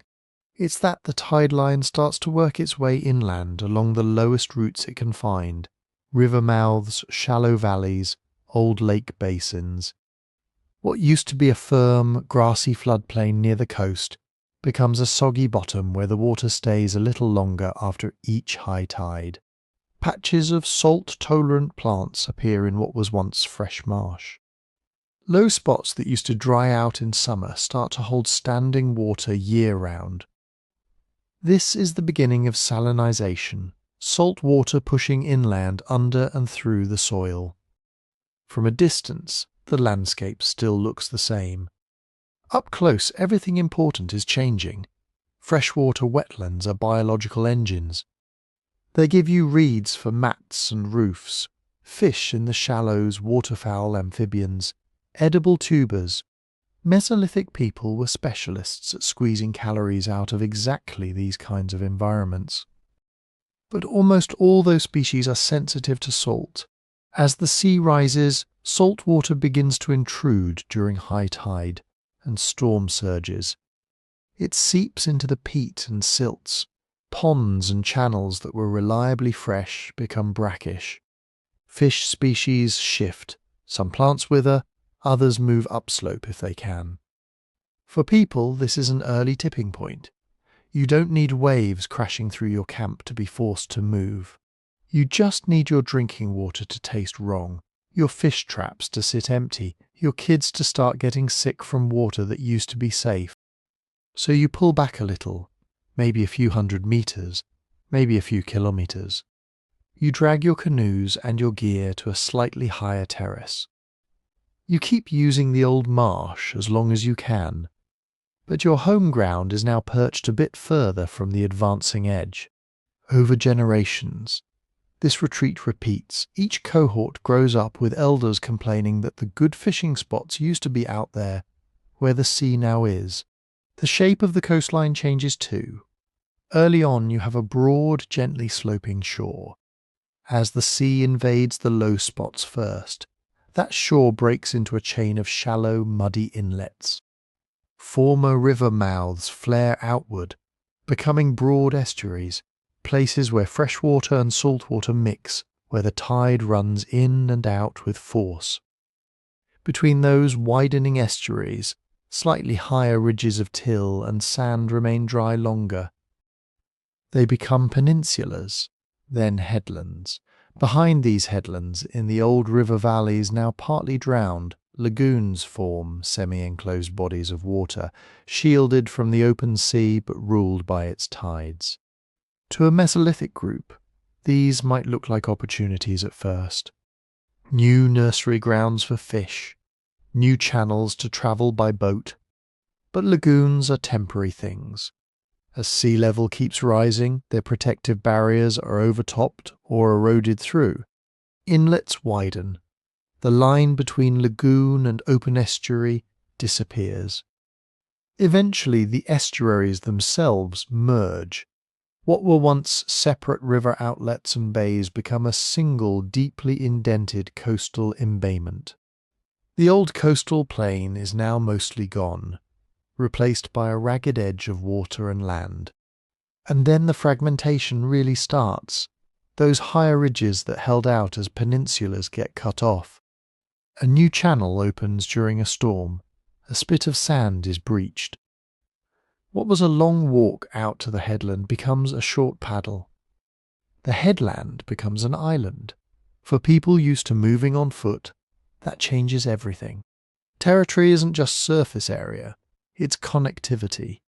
If your hunting ground, your favoured flint source, your in-laws' camp across the river all used to be reachable by day hikes, and suddenly one of those paths is now a tidal channel 2 meters deep at high water, your mental map has to be rebuilt. The islanding phase of a drowning lowland is probably one of the most disruptive at human scale. On a map, Doggerland shrinks gracefully. On the ground, it's a constant erosion of options. Travel routes that were reliable become dangerous. Tidal currents through the new channels can be fierce. A crossing that's safe at slack water might become suicidal if you misjudge the tide by an hour. People who aren't comfortable on boats are at a disadvantage. Groups with better watercraft or better local knowledge of the new seascape control access. As the coast fragments, storms become more dangerous too. A broad, flat coastal plain absorbs energy. Wind pushes water inland, but it spreads out across wide wetlands, loses force in reed beds and floodplains. Once that plain is carved into a maze of channels, islands and embayments, storm surges can focus.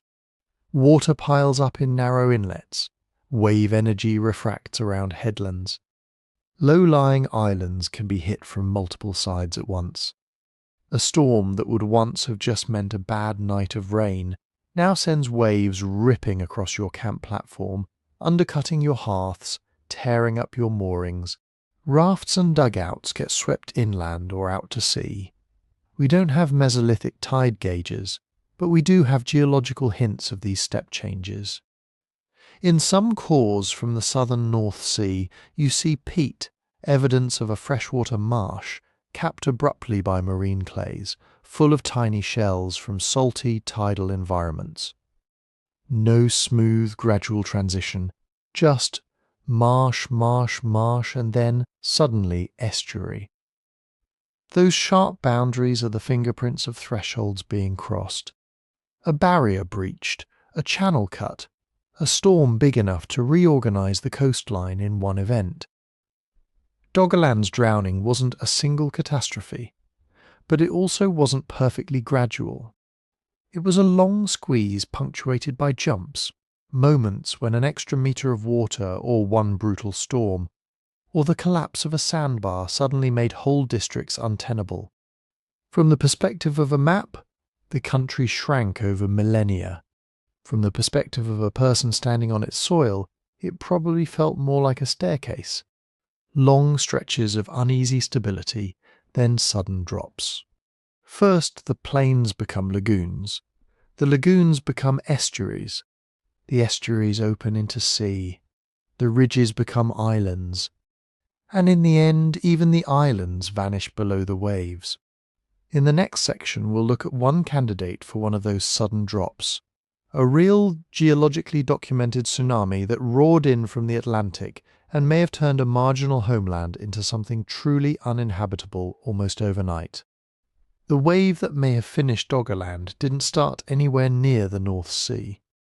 It began hundreds of kilometres to the northwest, off the coast of Norway, where the edge of the continental shelf drops down into the deep Atlantic. That's where the Storegga slide happened. Storegga just means the big edge in Norwegian. And it was big. At some point in the early Holocene, a colossal section of the seabed on that edge failed. Imagine an underwater cliff made of layered muds and silts, shaken loose and collapsing downslope in a single cascading event. When that much sediment suddenly moves, it shoves the water above it. The seafloor goes down, the water column sags with it, and then rebounds. The displaced water has to go somewhere, and it goes outward as a train of long, low waves racing across the ocean. That's a submarine landslide tsunami. It doesn't look like the sharp, breaking surf you see in disaster movies. It's more like the whole sea level rising and falling in great rolling pulses, each one carrying staggering energy. We know the Storegga slide was enormous. The scar on the seabed is about 300 kilometres long. The volume of material that moved has been compared to all the sediments carried by the Amazon River over thousands of years, gone in what might have been hours. But we don't have to imagine the wave. We can see its fingerprints. Around the coasts of Norway, the Faroe Islands, and especially eastern Scotland, geologists have found a very distinctive layer. Inland dunes, peat bogs, low river valleys, places that are clearly not normal beach environments, contain a sheet of sand a few centimetres to tens of centimetres thick, sand that doesn't match the local river or dune deposits. Under that sand, peat, soils or freshwater sediments. Above it, more peat, more normal terrestrial deposits. The sand itself is full of broken shells and marine microfossils. In some sites it drapes over ancient dune ridges and fills hollows on their landward sides, as if a sheet of ocean had rolled right across them and then withdrawn. This is the Storegga tsunami deposit. It tells us a few crucial things. First, the wave had the reach to drive marine water far inland in multiple regions around the North Atlantic. In parts of eastern Scotland, those sand sheets sit several kilometres from the modern shore and tens of metres above present sea level, once you correct for land uplift since the Ice Age. Second, it wasn't just a local Norwegian event.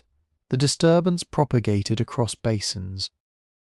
If coasts all around the northern North Atlantic were hit, the shallow, semi-enclosed North Sea basin, the bowl where Doggerland sat, could not have escaped.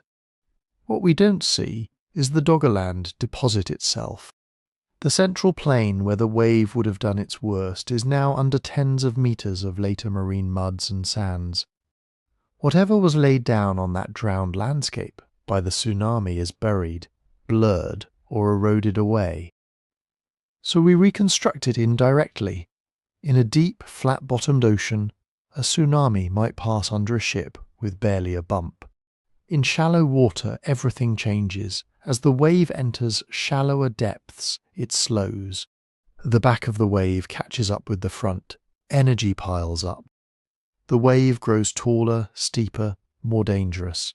The North Sea in the early Holocene was shallower than the open Atlantic, broken by banks and ridges, with Doggerland itself forming a broad shoal in the middle.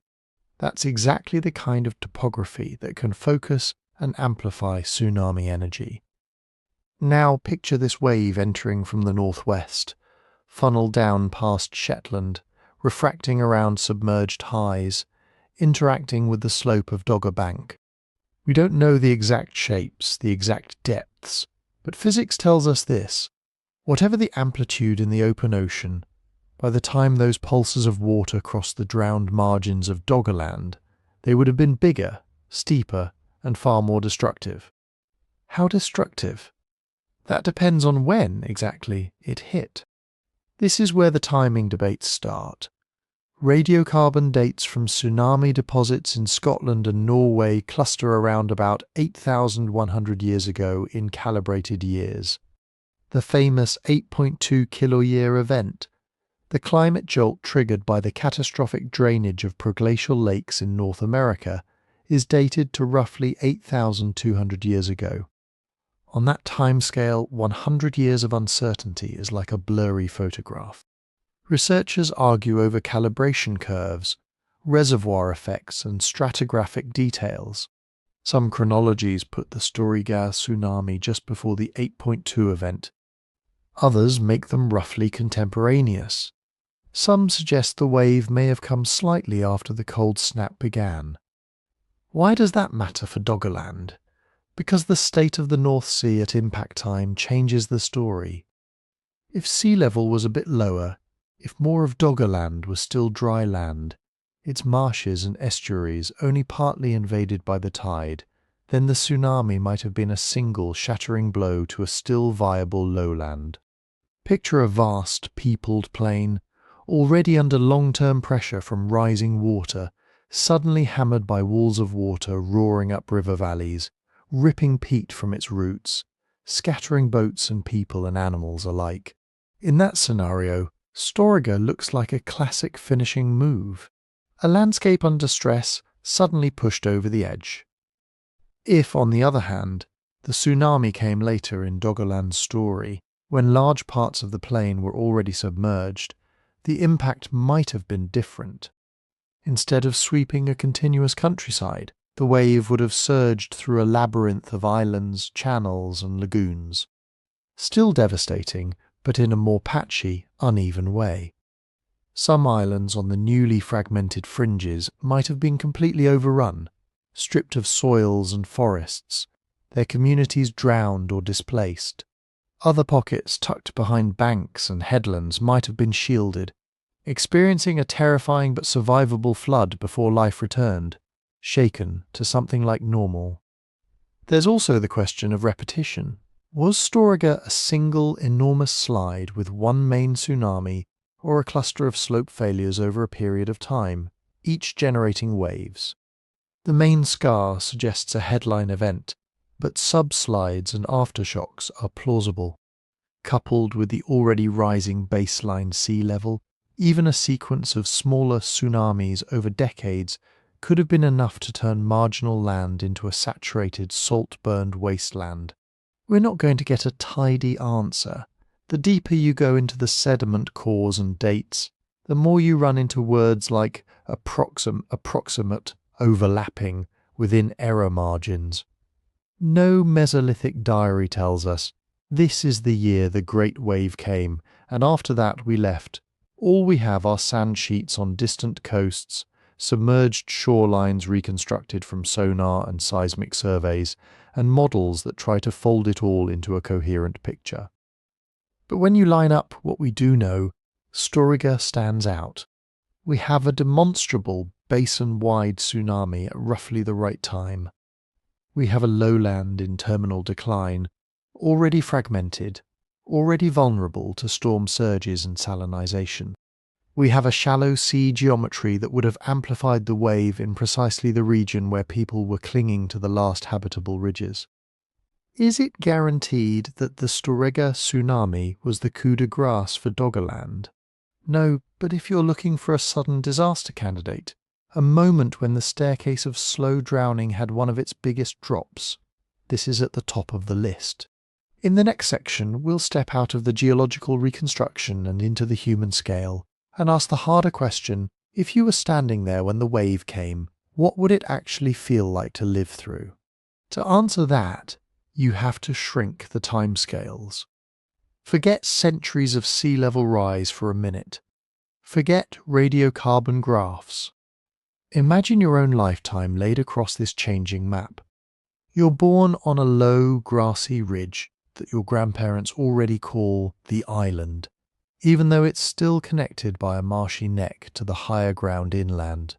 The elders tell stories about when the shoreline was farther out, when you could walk all day across wet meadows and never see the open sea. By the time you're a teenager, the path your grandfather used to take to the summer fishing camp only goes halfway before it disappears into tidal mud. A place that was land with puddles in his memories is, for you, water with bits of land. That's what creeping sea level rise feels like at human scale. Not a single dramatic moment, but a sequence of small betrayals. A bank undercuts and slumps into the channel one winter.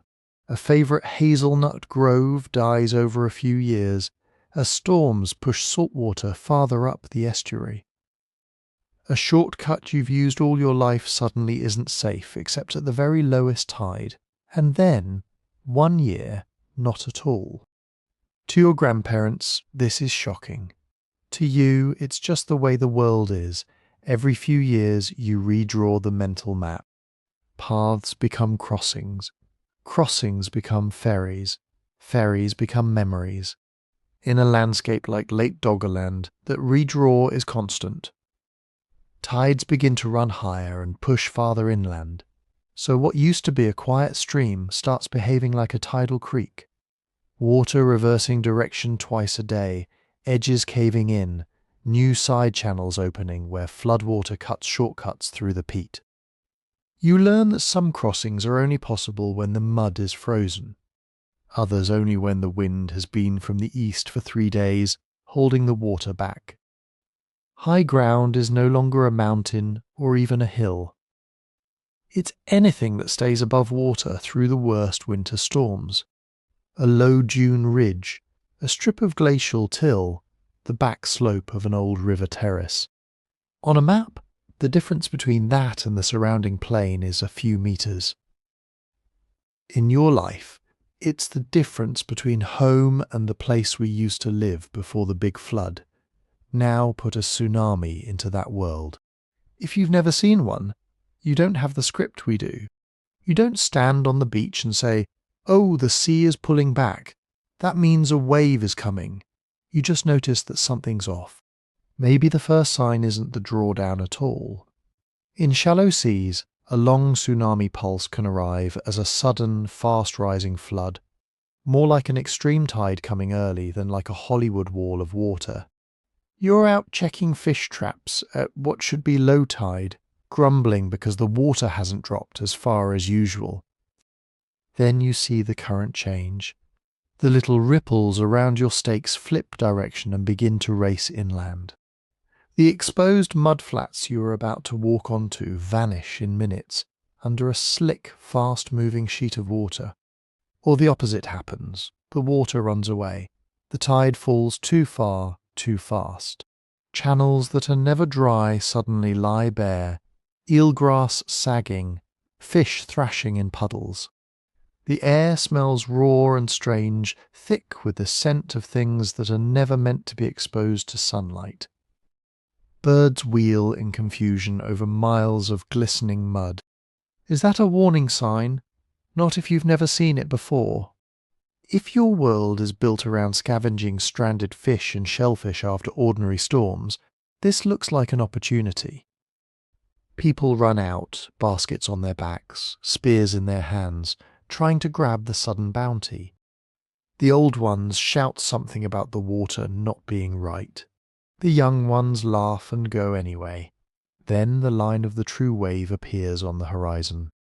Not a breaking crest, just a dark, moving edge where the sea surface is slightly higher, steeper, rushing back towards shore faster than any normal tide.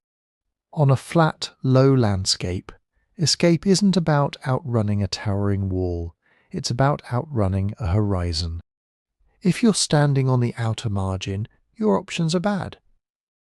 The nearest real rise in the ground might be kilometres away, across meadows and bogs that are already starting to soak under the leading edge of the flood. Every step is slower as the water deepens from ankle to knee to waist. Anything you're carrying, fish, tools, a child, becomes an extra drag. Closer to the interior, people have more time. They see the water racing up the main channels, hear it as a low, continuous roar. River mouths that usually admit the tide gently now spit white water upstream.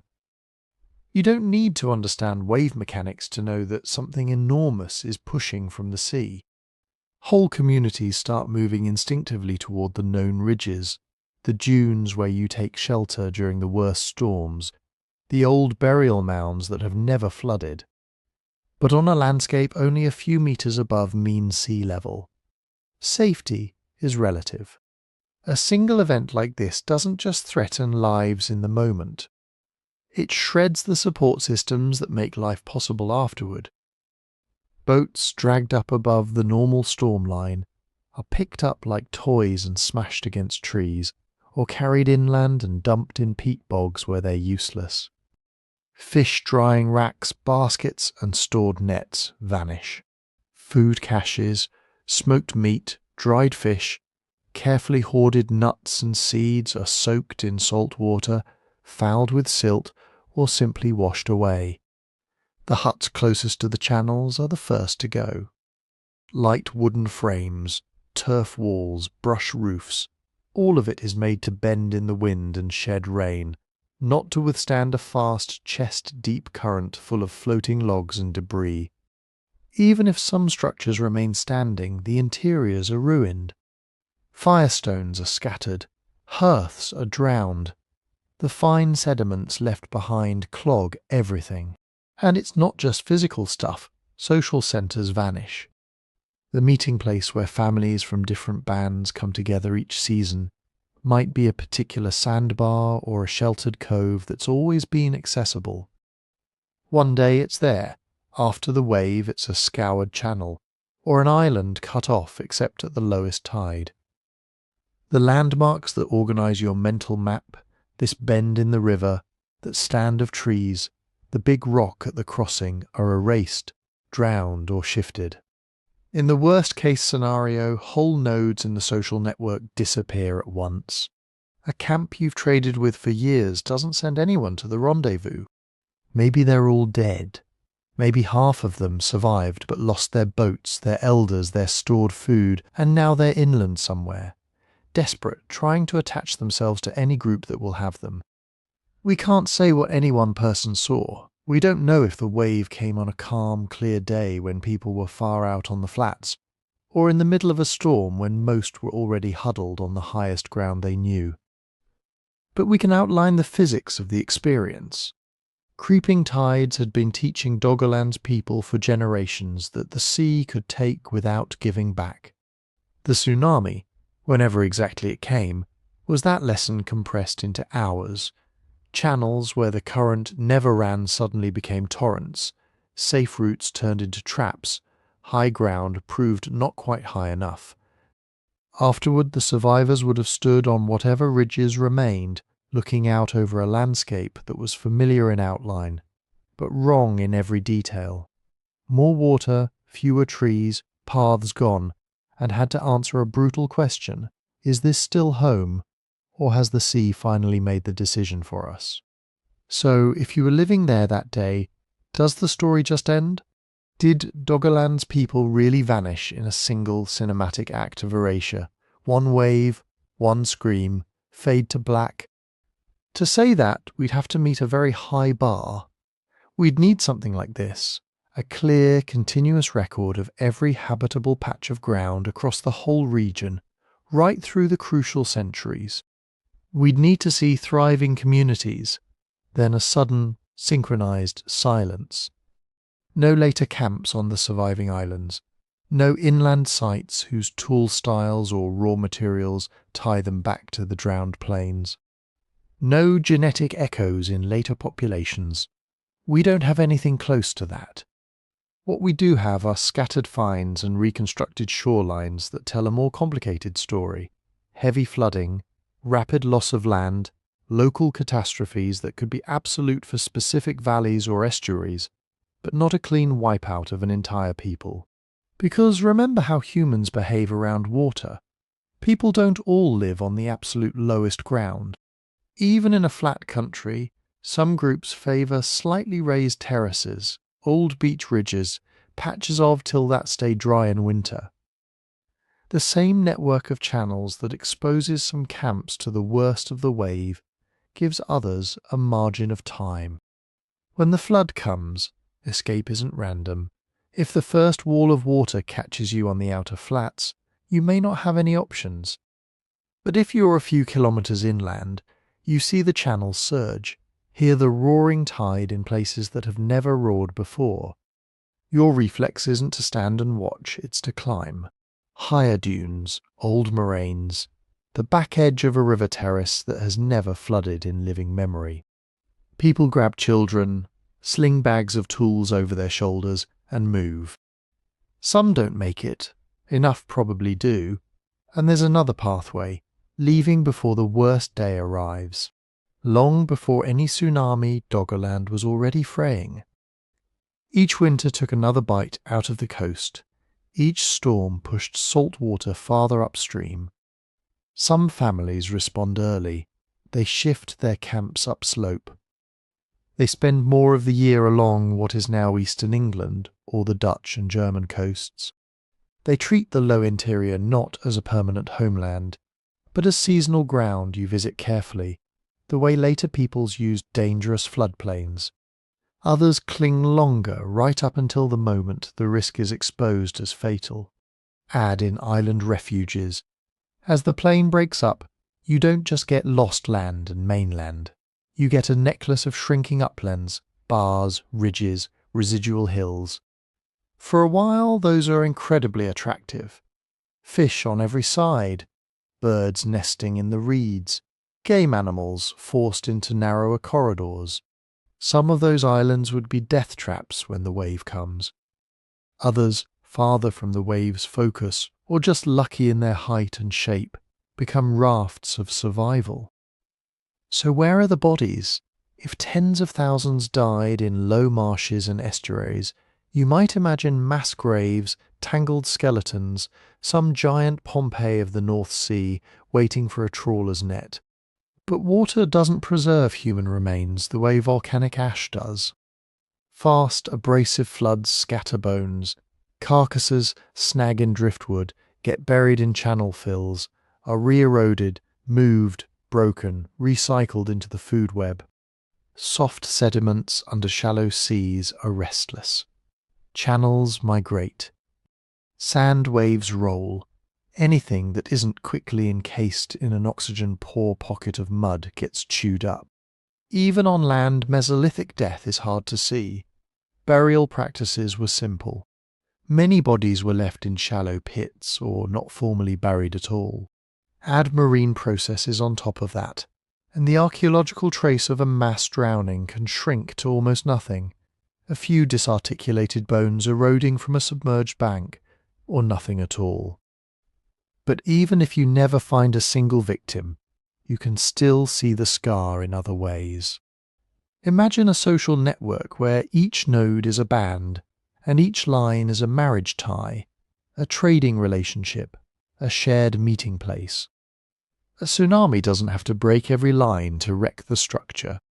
It just has to remove enough key nodes at once, kill a few elders who know the safest crossings, the sacred sites, the history of past floods, drown the boat builders from 2 or 3 coastal groups, sweep away the family that always hosted the seasonal gathering. Suddenly, even survivors are socially adrift. You get bands that have lost their spouses, their in-laws, their allies.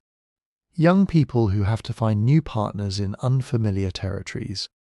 refugees showing up inland, hungry, traumatized, and strangers to local customs. Old trade routes that relied on now drowned landmarks become impossible to follow. Mistrust and competition spike exactly when cooperation is most needed. From the outside, looking 1,000 years later at the patchy record on land, this could look like a cultural break. Tool styles shift, settlement patterns change, sites appear in new places and vanish in old ones. It's easy to reach for big dramatic words: collapse, disappearance, extinction. But what it might really record is something subtler and more human: survival through rupture. People adapting, merging, rebranding themselves under new names on higher ground, carrying fragments of Doggerland's traditions inland, mixed with whatever they learn from their new neighbours. So, did everyone die when the sea swallowed this country-sized plain? We can say with confidence that many did. Local death tolls in the worst-hit areas could have been horrific. For some communities, the wave plus the accelerating sea level rise that followed would have been the end of their world. What we can't say, what the evidence simply doesn't let us say, is that an entire population was neatly erased without descendants. The North Sea is too efficient at hiding its dead, and human beings are too stubbornly good at finding escape routes, clinging to scraps of ground, and starting over somewhere else. Catastrophe on a regional scale is plausible, even likely. Total extinction is not demonstrable, and that ambiguity is where the real mystery of Doggerland lives, not in a clean ending, but in all the ways its people might still be present in later shores, later genes, and later stories. If Doggerland didn't end in a single scream and silence, then its story has to go somewhere. Literally, refugees don't disappear into the sea. They end up somewhere on land. So where, realistically, could the people of a drowning plain go? Start by looking outward from the centre of Doggerland. To the west, the obvious escape is the rising interior of Britain. At the time, Britain isn't an island yet, just the western highlands of a shared landscape. As the low plains flood, those hills become more attractive every year. Think about what a band on the Doggerland interior already knows. They've probably visited the higher ground before, at least seasonally. Maybe for flint, deer, or certain plants that only grow on the chalk and sandstone uplands. They know where the rivers go, which valleys hold shelter, which ridges stay dry in winter. So when the channels cut deeper, when salt creeps into the old freshwater marshes, some families simply spend more and more of the year on those western slopes, until one day they just don't go back. Migration doesn't feel like a grand decision. It feels like a series of small choices. This year we'll winter a little farther inland. This spring we'll follow the herd a little longer. This autumn we won't risk the crossing at all. To the east and south, the same thing plays out along what will become the coasts of the Netherlands, Germany, and Denmark. Those aren't abrupt cliffs. They're low but progressively higher belts of land, punctuated by river valleys. If you've been fishing the estuaries that drain south into the Rhine system, it's not a wild leap to take your boats and weirs and knowledge of tides a few days' walk upstream. You follow the river inland, pitching camp on terraces that feel reassuringly above the new high water mark. Over generations, those routes solidify into migration corridors, Doggerland's descendants threading themselves into the Mesolithic tapestry of continental Europe. Rivers are the real highways in this story. The Thames, the Rhine, the Elbe, the Weser, the Humber, all of them once had headwaters and tributaries crossing Doggerland. As the central plain drowns, the safest choice is often to stay loyal to the river you already understand. You move upstream, keeping the flow on your right or left, watching for familiar cues. The bend where salmon spawn, the distinctive outcrop that marks good flint, the floodplain tree that fruits at just the right season. These routes don't just carry bodies, they carry culture. When a group flees, what do they protect most fiercely? Tools, yes, children, obviously, but also techniques, knowledge, the right way to set a fish trap in tidal currents, a particular style of microlith blade that fits your composite arrows, recipes for preserving meat over damp coastal winters, stories that encode where the safe crossings used to be and what happened when people ignored the warnings. Those things are portable. You can see this in the archaeological record on land. After Doggerland begins to fragment, you start to see certain tool traditions spread and intensify along the British and continental coasts and into river valleys. Similar shapes of tiny stone points, similar ways of working antler and bone. It's not proof in the courtroom sense, but it looks a lot like populations carrying their toolkit with them, then adapting it to new environments. Sometimes archaeologists talk about ghost populations, not ghosts in the spooky sense, but in the statistical one. Groups that we can't see directly because their camps are underwater, eroded, or never preserved, but whose existence is implied by patterns in the data we do have. You notice that a particular style of tool suddenly appears in two separated regions with no obvious land link at the time, unless there used to be a land bridge where people were already using that style. Or geneticists find that a later population in, say, Britain and another in northern Germany share a cluster of ancestry that doesn't match any known inland group. Something is missing. Some intermediary population had to exist, shuttling genes and ideas across what is now the North Sea. Doggerland is a prime candidate for being one of those ghost populations. Its people may not be visible in a neat series of skeletons labelled Doggerlander 8200 BCE, but they might be there in the way technologies bloom along the new coasts. In the subtle genetic signatures that show up in early Holocene burials on either side of the water. In the stubborn persistence of certain coastal lifeways long after the plain itself is gone. And this wasn't a single refugee column marching off in one direction. Everything we know about mobile foragers suggests something more complex. Multiple movements spread over generations, some bands shifting west early, others clinging to islands until very late. Some pushing far inland up river corridors, others hugging new shorelines and reinventing themselves as specialist coastal fishers on what is now the English East Coast or the Jutland Peninsula. Push and pull forces shape each of those choices. The push is obvious, lost territory, camps that flood every other winter, salty water ruining old freshwater reeds, seal haul-outs vanishing as sandbars cut away. The marsh that used to host thousands of migrating birds becomes a brackish lagoon with different rhythms, different risks. The pull is more subtle. Inland there are forests thickening on the slopes, with red deer and wild boar. New nut groves maturing in valleys that weren't worth much when it was colder. On some coasts there are rich shellfish beds and safe coves that only became accessible once the rising sea cut new inlets. But people aren't moving into a vacuum.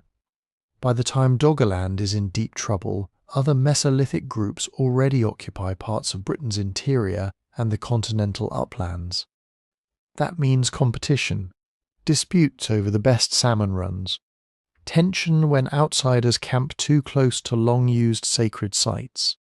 On the flip side, it also means opportunities, marriage alliances, trade, the exchange of knowledge about new plants and animals the refugees haven't seen before. In that sense, Doggerland's drowning isn't just a story of loss. It's a story of mixing. Refugees arrive with finely tuned skills for living in wetlands and estuaries. Locals know the inland forests and higher rivers. Wherever they manage to coexist, you'd expect hybrid traditions to form, new toolkits, new seasonal rounds, new stories that merge an older inland world with the memory of a vanished coast. Can we trace every step of that process? No. The record is too patchy, too biased towards sites that happen to escape later erosion and development. What we can say is that abrupt environmental change rarely produces a single, simple migration. It produces ripples, some paths taken, others blocked, some bands absorbed, others displaced again and again as the coastline keeps retreating year after year. Doggerland's people almost certainly survived in fragments. West into Britain, east and south into the continental lowlands, up the arteries of rivers that once crossed their homeland. They didn't carry a sign saying, "We are Doggerlanders," but they carried something more durable, tools, genes, memories and ways of reading the water that would echo in the cultures forming along Europe's new shores. And in those echoes you start to see the outlines of another mystery, not just where they went, but whether anyone, hundreds or thousands of years later, still remembered that there had once been a great low country out there where the sea now lies. If you grow up on a coast that used to be land, what do you tell your children? At first, that's easy. You don't need myth. You just point. You stand on a new cliff or dune, looking out over grey water, and you say, "When I was small, we walked where those waves are." Your grandmother was born where that white line of breakers is now. The first generation doesn't need a story. They have memory. The second generation hears the same thing, but they've never seen the lost ground. For them, the old wetlands and forests are already a place of imagination. The third generation has only hearsay. By the fourth, nobody alive has ever walked those soils. The shoreline is normal again. The only way that old world survives is in words. That's how you get cultural memory. Now zoom out from Doggerland and look at the human record. Flood stories are everywhere. From Mesopotamia's epic of Gilgamesh and the Hebrew Bible, to Greek myths of Deucalion, to Hindu tales of Manu, saved from a world-drowning deluge, to indigenous traditions from the Pacific Northwest, Australia, and the Indian Ocean that talk about seas rising and swallowing coasts. It would be tempting to say, there you go, proof. They all remember some global flood, or at least big regional ones like Doggerland's drowning. But it's not that simple.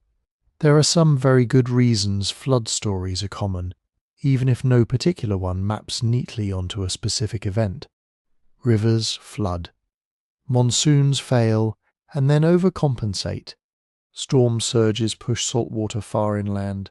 If you live near coasts or rivers, and for most of human history, people did, water periodically wrecks your life. You don't need an 8,200-year event to invent a flood myth. You just need a bad decade. So what can myths actually preserve? Oral traditions are surprisingly good at hanging on to a few core elements over long stretches of time. Things like the sea used to be there or dry land lies under that bay can stick around for thousands of years, especially if they're attached to ritual. They're tied to kin identity. They're regularly retold at places that anchor the story. A headland, a rock, a river mouth. Some Aboriginal Australian narratives seem to describe post-glacial sea level rise along particular stretches of coast with details that fit paleogeographic reconstructions remarkably well. Some Pacific Northwest stories tie to known tsunami deposits. In those cases, the match between story, place and geology is tight enough that most researchers think we're hearing an echo of real events, braided with later symbolism. But oral tradition doesn't work like a tape recorder. It's more like a living language, always being edited, updated, adapted to new circumstances. When groups move, stories move with them and change. Imagine Doggerland bands retreating up the Rhine or along the British uplands. The first versions of their stories might be very concrete. The salt came into the reeds. The winter water never left. The marsh swallowed the camp. 300 years and several marriages later, their descendants are living deep inland, in forests their great-grandparents barely knew. Now, the sea in their stories doesn't just mean the North Sea. It becomes a stand-in for danger, for sudden change, for punishment if you ignore taboos about where to camp. The drowned plain might merge with older inland tales of bad winters or landslides. Characters shift, spirits and gods creep in. The overall emotional truth, land can vanish. Safety can be lost, remains, but the literal geography gets fuzzy. That's where interpretation gets tricky. On one end of the spectrum, you can treat myth as pure metaphor. Flood equals change. Drowning equals social collapse or moral failure. On the other end, you can treat myths like hidden weather reports. This story must be about that exact flood on that exact date. Reality usually sits somewhere in between. A flood story can be both. An echo of a real event and a vessel for moral or cosmological ideas that developed later. A people watching their coast erode might start with a straightforward narrative of loss. Their descendants, generations later, could wrap that narrative in ideas about why it happened, what it means, and how people should live to avoid a repeat. For Doggerland, the honest answer is, we don't have any clearly traceable myths. Nothing you can point to and say with a straight face, ah yes, this is the Doggerland story from 6200 BCE preserved intact. Mesolithic Europe left us microliths and hazelnut shells, not written epics. What we do have, much later, are Indo-European and local European flood motifs, heroic survivors, boats riding out impossible water, sacred high places that stay dry when everything else drowns. You can absolutely wonder whether some of those themes faintly echo very old experiences of rising seas and lost lowlands. You just can't prove it, and that's where the danger comes in. If you start with the event you want to prove, Doggerland's drowning or any other, and then go hunting through the world's myths for anything that sounds vaguely floody, you will find it.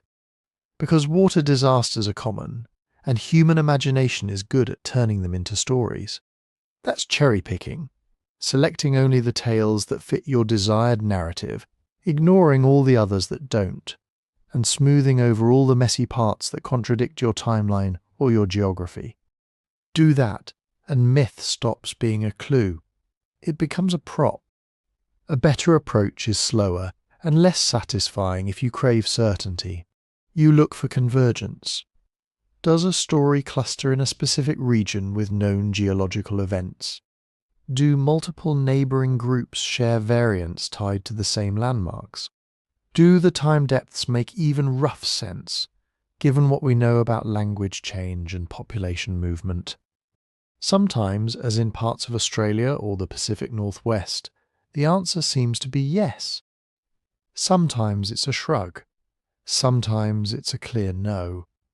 With Doggerland, we're in shrug territory. We know people watched a country the size of Britain shrink and finally vanish under the North Sea. We know they moved, taking their words and worries and memories with them. It would be astonishing if they didn't tell stories about that. Stories about the treacherous sea, about land that betrayed them, about ancestral homelands now under the waves. Those stories might have fed into later European ideas about deluges and drowned realms, or they might have been quietly extinguished by later migrations, new religions, and the simple erosion of time. Either way, the silence is its own kind of mystery. We can see the lost rivers on sonar. We can model the sea level curves. We can trace stone tools up the valleys where refugees likely walked. But the words they used, the way they explained it to terrified children on dark winter nights, that part of Doggerland is still underwater. Not in the North Sea, but in the deep, opaque ocean of everything humans once said and felt, and then forgot. And that's where science and story meet. The landscapes we can now reconstruct make the old flood myths feel less like wild inventions and more like one possible human response to very real catastrophes. But the more we learn, the more we're forced to admit how much we don't know about what it was actually like to watch your world sink. To go any further, we have to change tools again. We leave the realm of remembered stories and move back into the hard data, the seafloor maps, the buried riverbeds, the drowned forests. Because if cultural memory can only get us so far, there's another way to resurrect a lost country. You scan it, you model it, you rebuild it, piece by piece, from the echoes that still lie beneath the waves. You start with the shape of the seafloor. For a long time, the North Sea was just depth numbers on shipping charts. 10 metres here, 30 there, mined the sandbanks. Then survey technology caught up with our curiosity. High-resolution bathymetry is basically ultrasound for oceans. You ping sound waves down, listen to the echoes and stitch them into a detailed 3D model of the seabed. Not just deep and shallow, but every ridge, hollow and channel rendered like a digital sculpture. When those first full-resolution maps came in from oil and gas surveys, a few geologists looked at them and went, "Hang on. That's not random, that's a river. You can see them. Great branching valleys carved into the shelf, converging like the Thames, the Rhine, the Elbe, the Maas, all braided across a plain that doesn't exist anymore. You can trace the old estuaries, the low divides between basins, even the ghost of a massive island where Doggerbank now sits, ringed by former shorelines. Bathymetry gives you the surface of the drowned country. To look inside it, you need another tool. That's where seismic reflection comes in. Instead of a single ping, you send controlled sound waves down and record how they bounce off different layers beneath the seabed. Sand, mud, peat, ancient river gravels, they all reflect sound differently. Stack thousands of these sound profiles together and you get cross-sections of the buried landscape like MRI slices through time. Layer by layer, patterns emerge. You see stacked river terraces, step-like benches along old valley sides, each one a former floodplain left high and dry as the river cut deeper. You see sinuous packages of sand that match dune fields, their internal bedding still recording which way the wind once blew. You see buried peat lenses, old marshes and alder swamps trapped under later marine mud. Put those seismic slices under the bathymetry, and Doggerland stops being an abstract name. It becomes a physical place. Hills, low ridges, channels. Coastal lagoons that would have glittered at sunrise 8,000 years ago. Then comes the hard part, turning shape into history. It's one thing to say, here was a river. It's another to say, here was a river at this particular time, dating a landscape that's been drowned, eroded, and redeposited for millennia. Is like trying to reconstruct a shredded book from confetti. Sediments get reworked. A storm can take sand from a 9,000-year-old beach, move it 20 kilometers, and mix it into a 7,000-year-old sandbar. If you date a shell out of that mix, you're not dating the landform. You're dating the oldest thing in the blender. Even when you get intact material, the clock isn't straightforward. Radiocarbon dating relies on how much radioactive carbon is left in once living things. That works great for, say, a piece of charcoal from an old hearth on land. Underwater, you hit what's called the reservoir effect. Marine organisms can incorporate old carbon from deep ocean water that hasn't mixed with the atmosphere for a long time, so they look artificially ancient. Freshwater systems can have similar issues if they draw on limestone or old carbon sources. So a shell from a drowned estuary might give you a date that's hundreds of years off, unless you know how to correct for that specific patch of water at that specific time. Then you have to calibrate those radiocarbon ages against independent records, tree rings, cave deposits, ice cores, to translate radiocarbon years into calendar years. None of this is a one-discipline job. Geophysicists run the seismic and bathymetry. Sedimentologists log cores and read the story in grain sizes and layering. Paleobotanists pull pollen and plant fragments out of peats, reconstructing which trees and grasses grew on those lost floodplains. Archaeologists comb through trawl, caught flints and bone tools trying to pin particular technologies to particular phases of the landscape. Climate scientists bring in sea level curves and meltwater histories. They ask, given what we know about global ice melt at 8,200 years ago, how deep should the North Sea basin have been? Do the modelled coastlines line up with what the seismic layers tell us? If they don't, is the problem in the model or in our dates?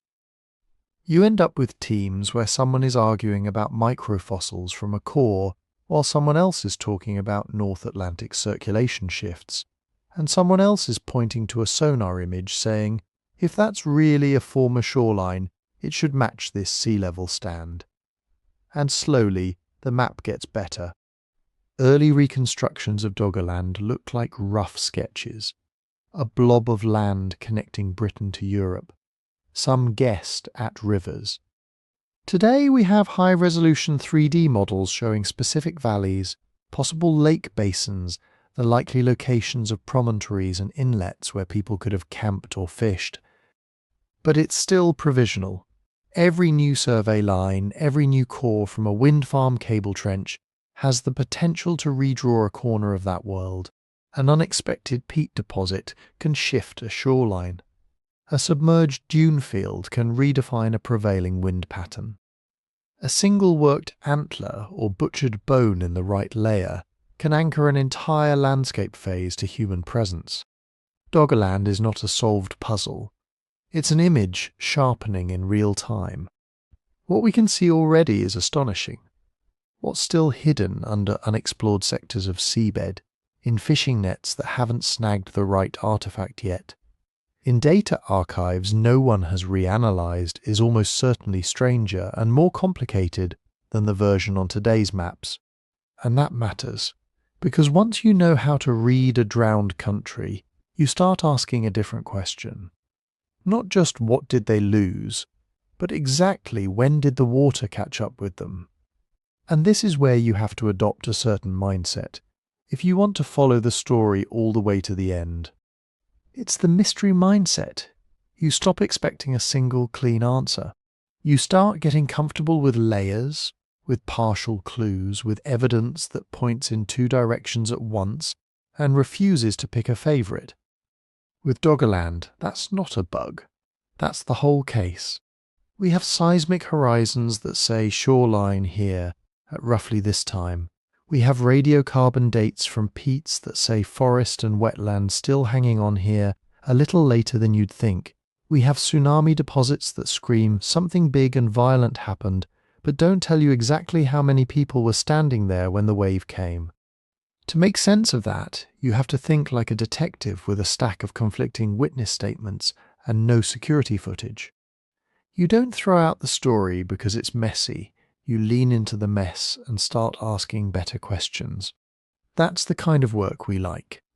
And if you're into that way of thinking, following the evidence right up to the point where it runs out, and then living calmly with what we still don't know, we've put together something you might enjoy. We've collected 12 of the strangest, best documented, least resolved historical and scientific mysteries we could find into a book. Ancient engineering that shouldn't have been possible with known tools. Civilizations that appear in the record as if from nowhere and vanish almost as fast. Climate jolts, unexplained signals in ice cores, ritual landscapes whose logic we still can't quite crack. It's all on our website, and there's a link in the description. If you pick it up this week, there's a discount running for viewers of this channel. Same obsession with sources, same refusal to oversimplify, just extended into a dozen other rabbit holes. If that sounds like your kind of thing, take a look later. For now, come back to this drowned plain under the North Sea. Because the mystery mindset isn't just an attitude. It shapes how scientists actually reconstruct what happened to Doggerland.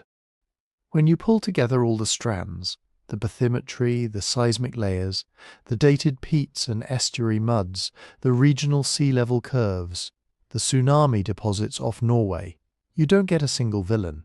You get a slow burn disaster with a few sharp shocks layered on top. The long trend is simple enough. Since the end of the last glacial maximum, global sea level had been rising, metre after metre, as the big ice sheets over North America and Eurasia melted back. Doggerland started as a huge exposed shelf, then a low, well-watered plain, then an increasingly chopped-up archipelago as the North Sea crept in. On top of that background you have pulses, meltwater surges that briefly accelerate the rise, regional subsidence as the crust, which had been flexed upward under the weight of ice farther north, slowly rebounds and tilts the basin. Coastal erosion during storms that can eat tens of meters of shoreline in a single season. And then, late in the story, you have the Storegga slide and its tsunami, a submarine landslide off Norway that sent waves racing across the North Atlantic margins around 8,000 years ago. The question isn't, was it the sea level rise, or was it storms, or was it the tsunami? The answer is almost certainly yes. Long-term drowning plus repeated storm damage plus, in some places, one catastrophic flooding event that could have finished off the lowest, most vulnerable parts of the landscape in a single day. Different sectors of Doggerland would have felt different mixes of those forces. Some upland ridges might have persisted as islands for centuries after the main plains went under, picked away by winter storms and spring surges. Shallow estuaries might have turned brackish, then fully marine, long before, forcing people who depended on freshwater wetlands to shift camp or change their subsistence strategies. When you hear a simple story, and then the tsunami came and wiped out a lost country in one afternoon, it's dramatic, but it doesn't match the evidence. When you hear the opposite, it was just slow sea level rise, nothing sudden at all, that's too clean as well. Real landscapes fail in stages. Real societies adapt, move, come back, and only rarely face one single final blow. So the best current reconstruction is not a single script, but a composite. A North Sea basin where sea level is rising decade by decade. A patchwork of wetlands, forests, and tidal flats that is constantly being redrawn. Communities who keep edging inland or upslope, or into new inlets, until the options run out. Some sectors probably faded quietly under grey, choppy water. Others may have ended in chaos, storm surges that tore through settlements already perched at the limit, or a tsunami that turned a low archipelago into scattered sandbanks. Which raises the real questions. If the land went piecemeal, which parts went first? Can we trace human retreat, step by step, across that map? Can we tell where people regrouped, what coastlines suddenly got crowded, which rivers became new lifelines? Those are the puzzles we turn to next. We've looked at the tools, we've sketched the possible endings. Now we're going to try to pin Doggerland's last days onto an actual timeline, and see how far down we can push the story before it disappears into the noise of waves and silt. So let's lay out the competing timelines.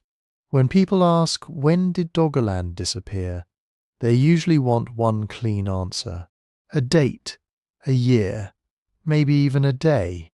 But as soon as you try to pin it down, the ground starts to shift under your feet. Because what do you mean by disappear? Do you mean the moment the very last dry tuft of grass went under? The point when it stopped being a continuous land bridge and broke into islands? The day it stopped being habitable for people who hunted deer and gathered hazelnuts and started being just a chain of sandbanks and tidal flats?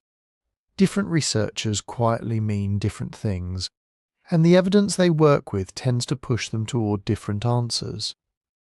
If you zoom way out and look at global sea level curves, one story jumps out. Doggerland's time was limited from the moment the ice sheets started collapsing. By around 12,000 years ago, it's a broad lowland plain tying Britain to the continent.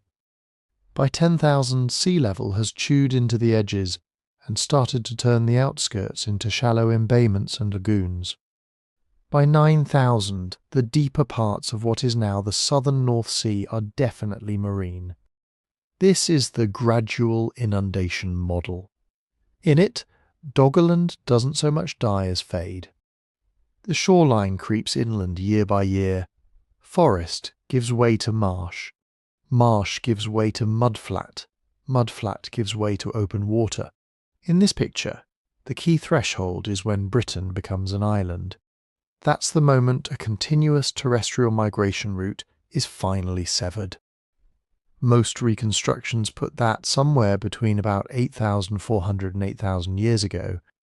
Not a single cliff edge break, but a narrow isthmus shrinking to a spit, then to a chain of sandbars that only the hardiest or most desperate would try to cross.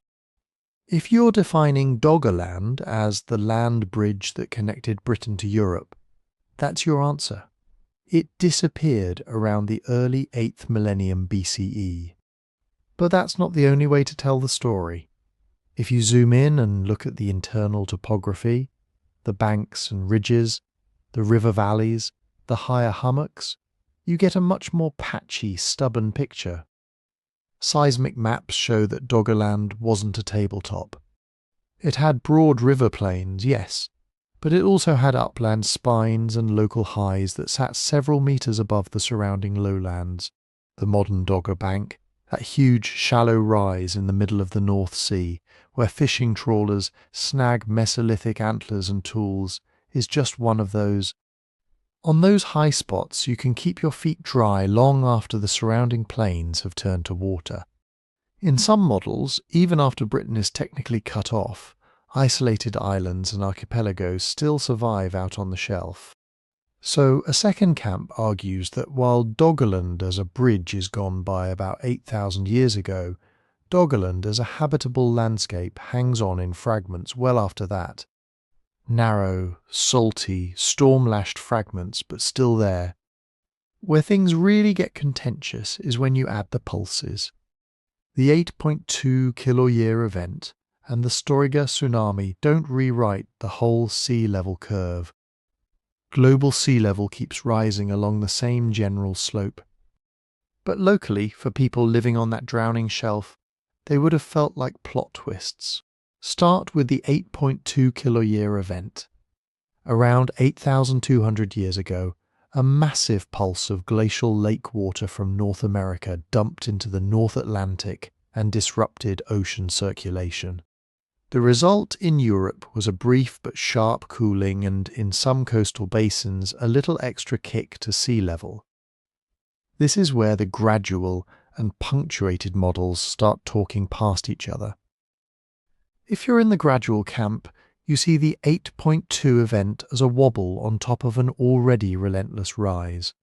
Maybe sea level along parts of the North Sea margin jumps an extra few decimeters in a human lifetime, instead of spreading that rise more evenly. It's unpleasant for people on the shoreline.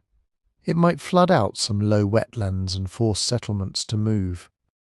But it doesn't redefine the overall timescale. The trend is still centuries-long drowning. If you're more drawn to punctuated loss, though the 8.2 event can be cast as a meaningful turning point, a moment when already waterlogged floodplains suddenly tip over a threshold and become estuaries, when a series of bad decades accelerates coastal erosion, ripping out peat beds and forests that had been hanging on at the margin, when some communities who've been playing cat and mouse with the tide for generations finally run out of easy moves. Then you add Storegga on top of that. The Storegga slide and its tsunami happen a little later on most chronologies, around 8,150 to 8,100 years ago. A gigantic submarine landslide off Norway sends waves surging into the North Sea basin. Here again the chronologies split. One line of thinking says, by the time Storegga hits, the heart of Doggerland is already gone. The lowest plains are marine. The land bridge has been severed or is hanging by a thread. What's left are islands, banks, maybe a low archipelago. The tsunami still matters. It can scour shorelines, drown camps, rip up soils. But it's finishing off a landscape that's already in its last chapter. Another line, more dramatic, pushes Storegga into the starring role. In that version, Doggerland is still a kind of sprawling tidal world. Lots of marsh, lots of shallow channels, but also broad, usable tracts of land. Then, in a single day, several meters of water come hammering across the flats. Parts of the plain that would have taken centuries of normal sea level rise to go under vanish in hours. Whole peninsulas become shoals. People die where they stand. Both pictures are trying to solve the same puzzle. How do you match the slow curves of sea level data with the sharp, chaotic signals of tsunami deposits and local erosion? The simplest answer is probably that you don't get to choose. You get both. Local topography is the referee here. Low river valleys with gentle gradients would have been sacrificed first, turning into estuaries and inlets early in the Holocene. Slight rises beside them might hold out for centuries. Long, shallow banks would have sat just at the edge, dry in summer, flooded in winter storms. On these higher ridges and banks, the timeline stretches. A community might occupy a place as a stable hunting camp for generations. Then, over a couple of decades, see winters that flood deeper, springs that wash away more soil, summers when salt water creeps up into the freshwater marshes. Then maybe one bad storm season or one tsunami does what 100 quiet years of tide couldn't. It tears open a channel, changes the wave patterns, and that's it. The island starts to unravel. So when, exactly, did Doggerland disappear? If you demand a single number, the most defensible answer is that the land bridge functionally vanished somewhere around 8,000 years ago, and the last substantial islands and banks probably lost their habitability over the next few centuries. But if you're willing to live with the mess, a richer picture emerges. Doggerland didn't have one death date. It had a long, uneven retreat, centuries of creeping shoreline and shifting wetlands, punctuated in some sectors by sudden blows. A cool snap, a cluster of violent storms, a day when the sea came in higher and faster than anyone in living memory had ever seen. From a distance of 8 millennia, we can't assign exact calendar days to each village, each ridge, each last fire on each last dry hill. What we can say is this. By the time the North Sea we know today had settled into place, Doggerland was gone as a country, but not as a story. Its people had already carried that story to new coasts, which means the next step isn't just asking when the land sank. It's asking where the survivors went and how much of Doggerland they managed to keep alive in memory and culture long after the mud and peat were under the waves. So if Doggerland is gone as a country but not as a story, the obvious next question is, how much of that story is still lying on the seabed, waiting for us to read it? Because here's the twist. Doggerland isn't just a lost landscape. It's also prime real estate. Shipping lanes cut across it. Fishing trawlers rake it. Telecom cables thread through it. Energy companies want to run pipelines under it. And governments around the North Sea are suddenly in love with one particular idea. Cover the whole area in wind farms. From an engineer's point of view, that's perfect. Shallow water, strong winds, close to big coastal cities. From an archaeologist's point of view, it's like deciding to build a parking lot on top of Pompeii. Offshore construction is both the biggest threat to Doggerland and the reason we know it exists at all. Every time someone wants to sink a turbine foundation, dredge a shipping channel, or scoop up sand and gravel for beach nourishment, they have to survey the seabed. Not always because they care about the past, but because they don't want their billion-euro project to hit an unexpected boulder, gas pocket, or buried wreck. So they drag sonar across the bottom. They run seismic lines. They take cores, and in those cores, in those scans, Doggerland appears. Drowned river valleys, buried peat beds, stumps of ancient forests, layers of soil that once felt sun and rain. That's the opportunity. The threat is what happens next. Most of the time, the archaeology is not the main event. A developer pays for a basic assessment. Specialists glance at the data, flag a few sensitive zones, maybe recommend shifting a cable route a few hundred meters. Then the diggers go in. Turbine piles punch through Mesolithic landscapes that no human eye has seen in 8,000 years. Dredgers chew up sediments that might contain hearths, campsites, tools, even bones. Fishing trawls drag nets and steel doors across the surface, tearing out peat blocks full of pollen and wood and scattering them in the wake. Sometimes, by sheer luck, something distinctive gets caught. A barbed antler point, a worked flint, part of a human skull. It ends up on the deck of a ship, and then in a museum drawer labelled Doggerbank, trawled. But for every one of those, you have to assume there are others that never get noticed at all. So why don't archaeologists just go out and dig it properly?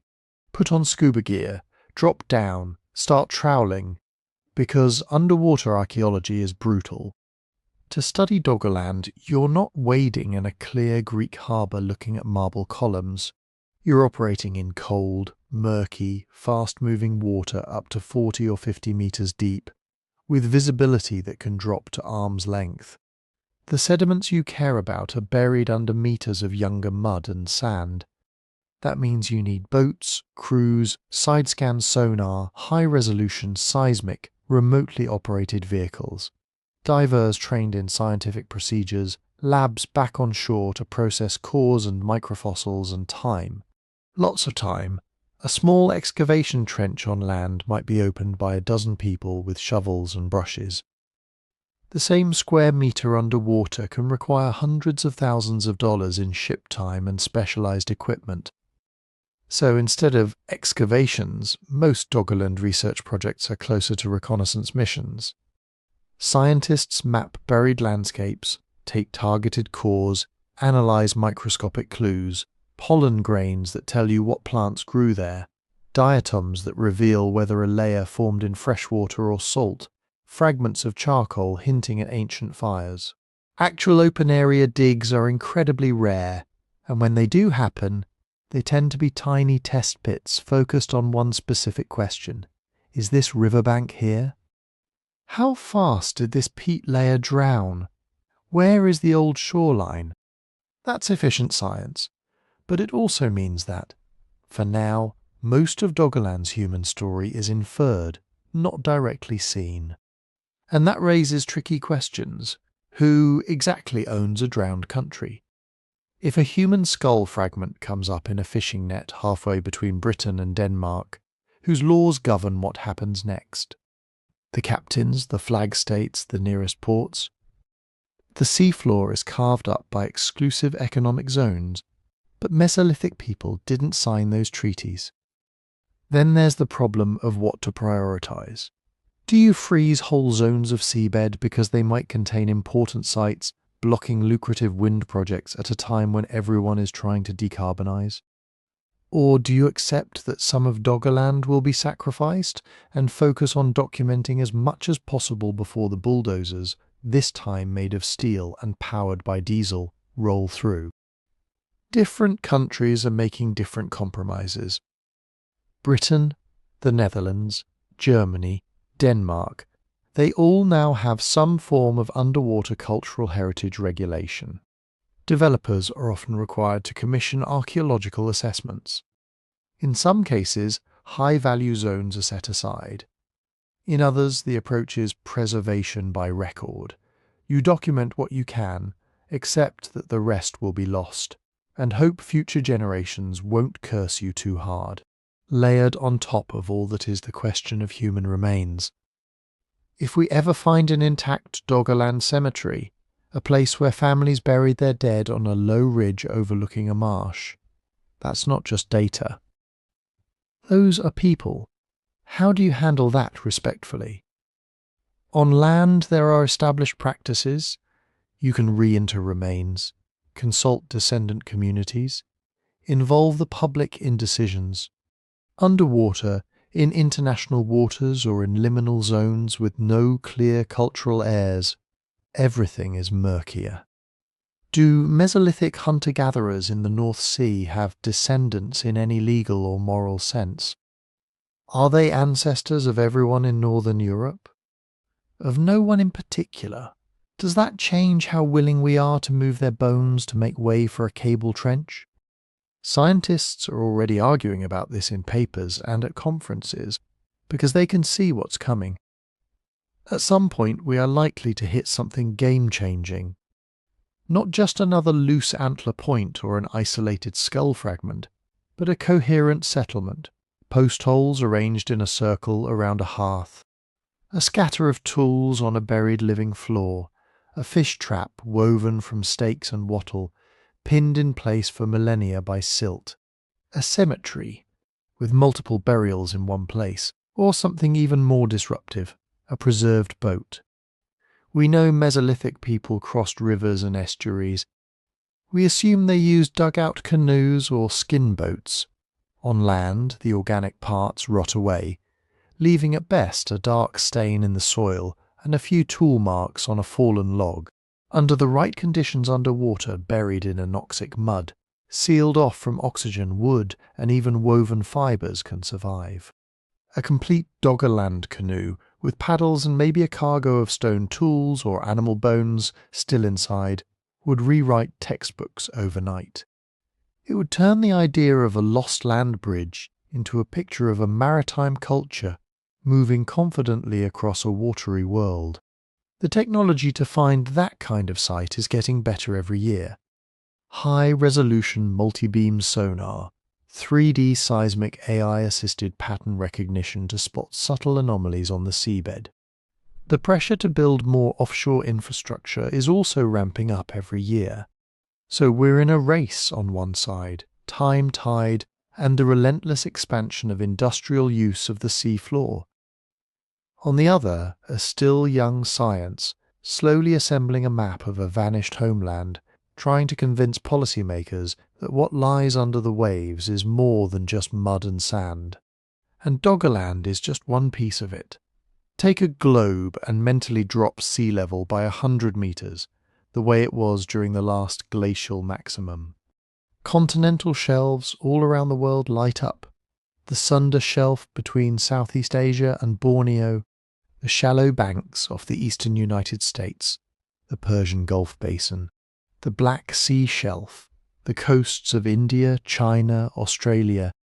Each of those was once dry land. Some were as big as small countries. Some might have supported dense networks of hunter-gatherer camps, early farmers, maybe even the first experiments in settled villages.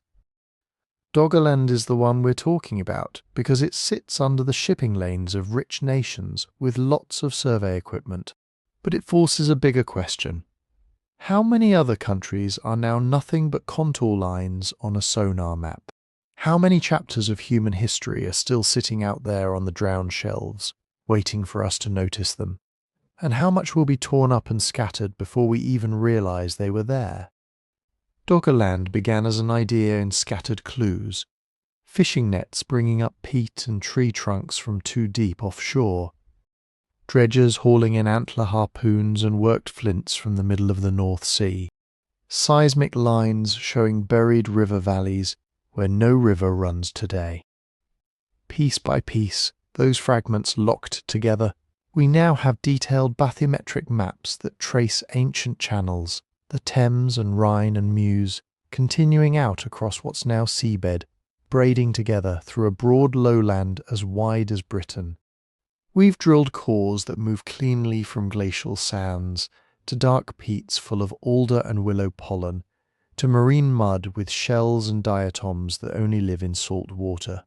That's a sequence. Dry land, vegetated, habitable land. Then a steady encroachment of the sea. In those same deposits we find signs of people, flint microliths, shaped in unmistakably Mesolithic styles, barbed antler points that match weapons from onshore sites, charred plant remains and animal bones that fit a hunter, fisher, forager diet. A human jaw, a skull fragment, a few footprints on what used to be a tidal flat. The evidence isn't a single smoking gun city. It's a web of converging lines: geology, ecology, archaeology, genetics. Together they tell a simple story.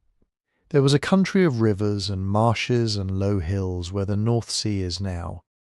People lived there for thousands of years, and between about 10,000 and 6,000 years ago, rising seas and abrupt jolts, like the 8.2 kiloyear event and the Storegga tsunami, turned most of it into ocean. Did that erase everyone? It almost certainly erased places, camps, kill sites, sacred spots, trails and crossing points that entire communities would have known by heart. It likely killed people outright, sometimes in terrifying ways. Storm surges that outran a running child, coastlines collapsing in a single night, familiar channels turning into dangerous, shifting inlets. It is entirely plausible that individual groups, families, even whole bands were wiped out with no survivors at all. What we can't say, based on current evidence, is that a tsunami rolled over Doggerland one afternoon and exterminated every last inhabitant. The timeline of submergence is drawn in centimetres per year, as much as in catastrophic pulses. There was time, decades, generations, for people to notice the sea creeping in, to shift camp, to abandon low ground, to follow retreating game onto what are now our coasts. The genetic and archaeological record on land makes one thing clear: human beings from that world did not vanish. They moved, they carried their skills into what would become Britain, Denmark, the Low Countries, northern Germany. They adapted their toolkits to new shorelines, new estuaries, new forests. They reworked old stories to fit new horizons, perhaps remembering a farther land where their grandparents hunted, or a day when the sea came higher than it ever had before. Over time, the details blurred. The exact location of that drowned ford, that good fishing bank, that burial ridge over the marsh, lost. But the pattern survived, humans responding to a changing coastline the way we always have, by shifting, trading, marrying out, arguing about who gets what beach, and trying to make sense of the losses in myth and ritual. Doggerland, in that sense, isn't just prehistory, it's a preview. We live in another age of rising seas. Our maps feel permanent, but so did theirs. Shorelines that define nations today are as temporary as the edge of Doggerland was 8,000 years ago. The lesson isn't that collapse is inevitable, it's that movement and reinvention are baked into our species. We're descended from people who watched their worlds flood and still found ways to keep going. If you want to dive deeper into that big picture, Doggerland and 11 other moments when climate and catastrophe rewired human history, we've put together a book on 12 prehistoric secrets that shaped the world you live in. You can read more about it and grab a copy if you like, via the link on our website in the description. If this journey under the North Sea sparked new questions, let me know in the comments. Do you live on a coast that would have been dry land at the last Ice Age low stand? Where in the world are you listening from? If you found this useful, please tap like, share it with someone who loves deep time stories, and subscribe so you don't miss what we explore next.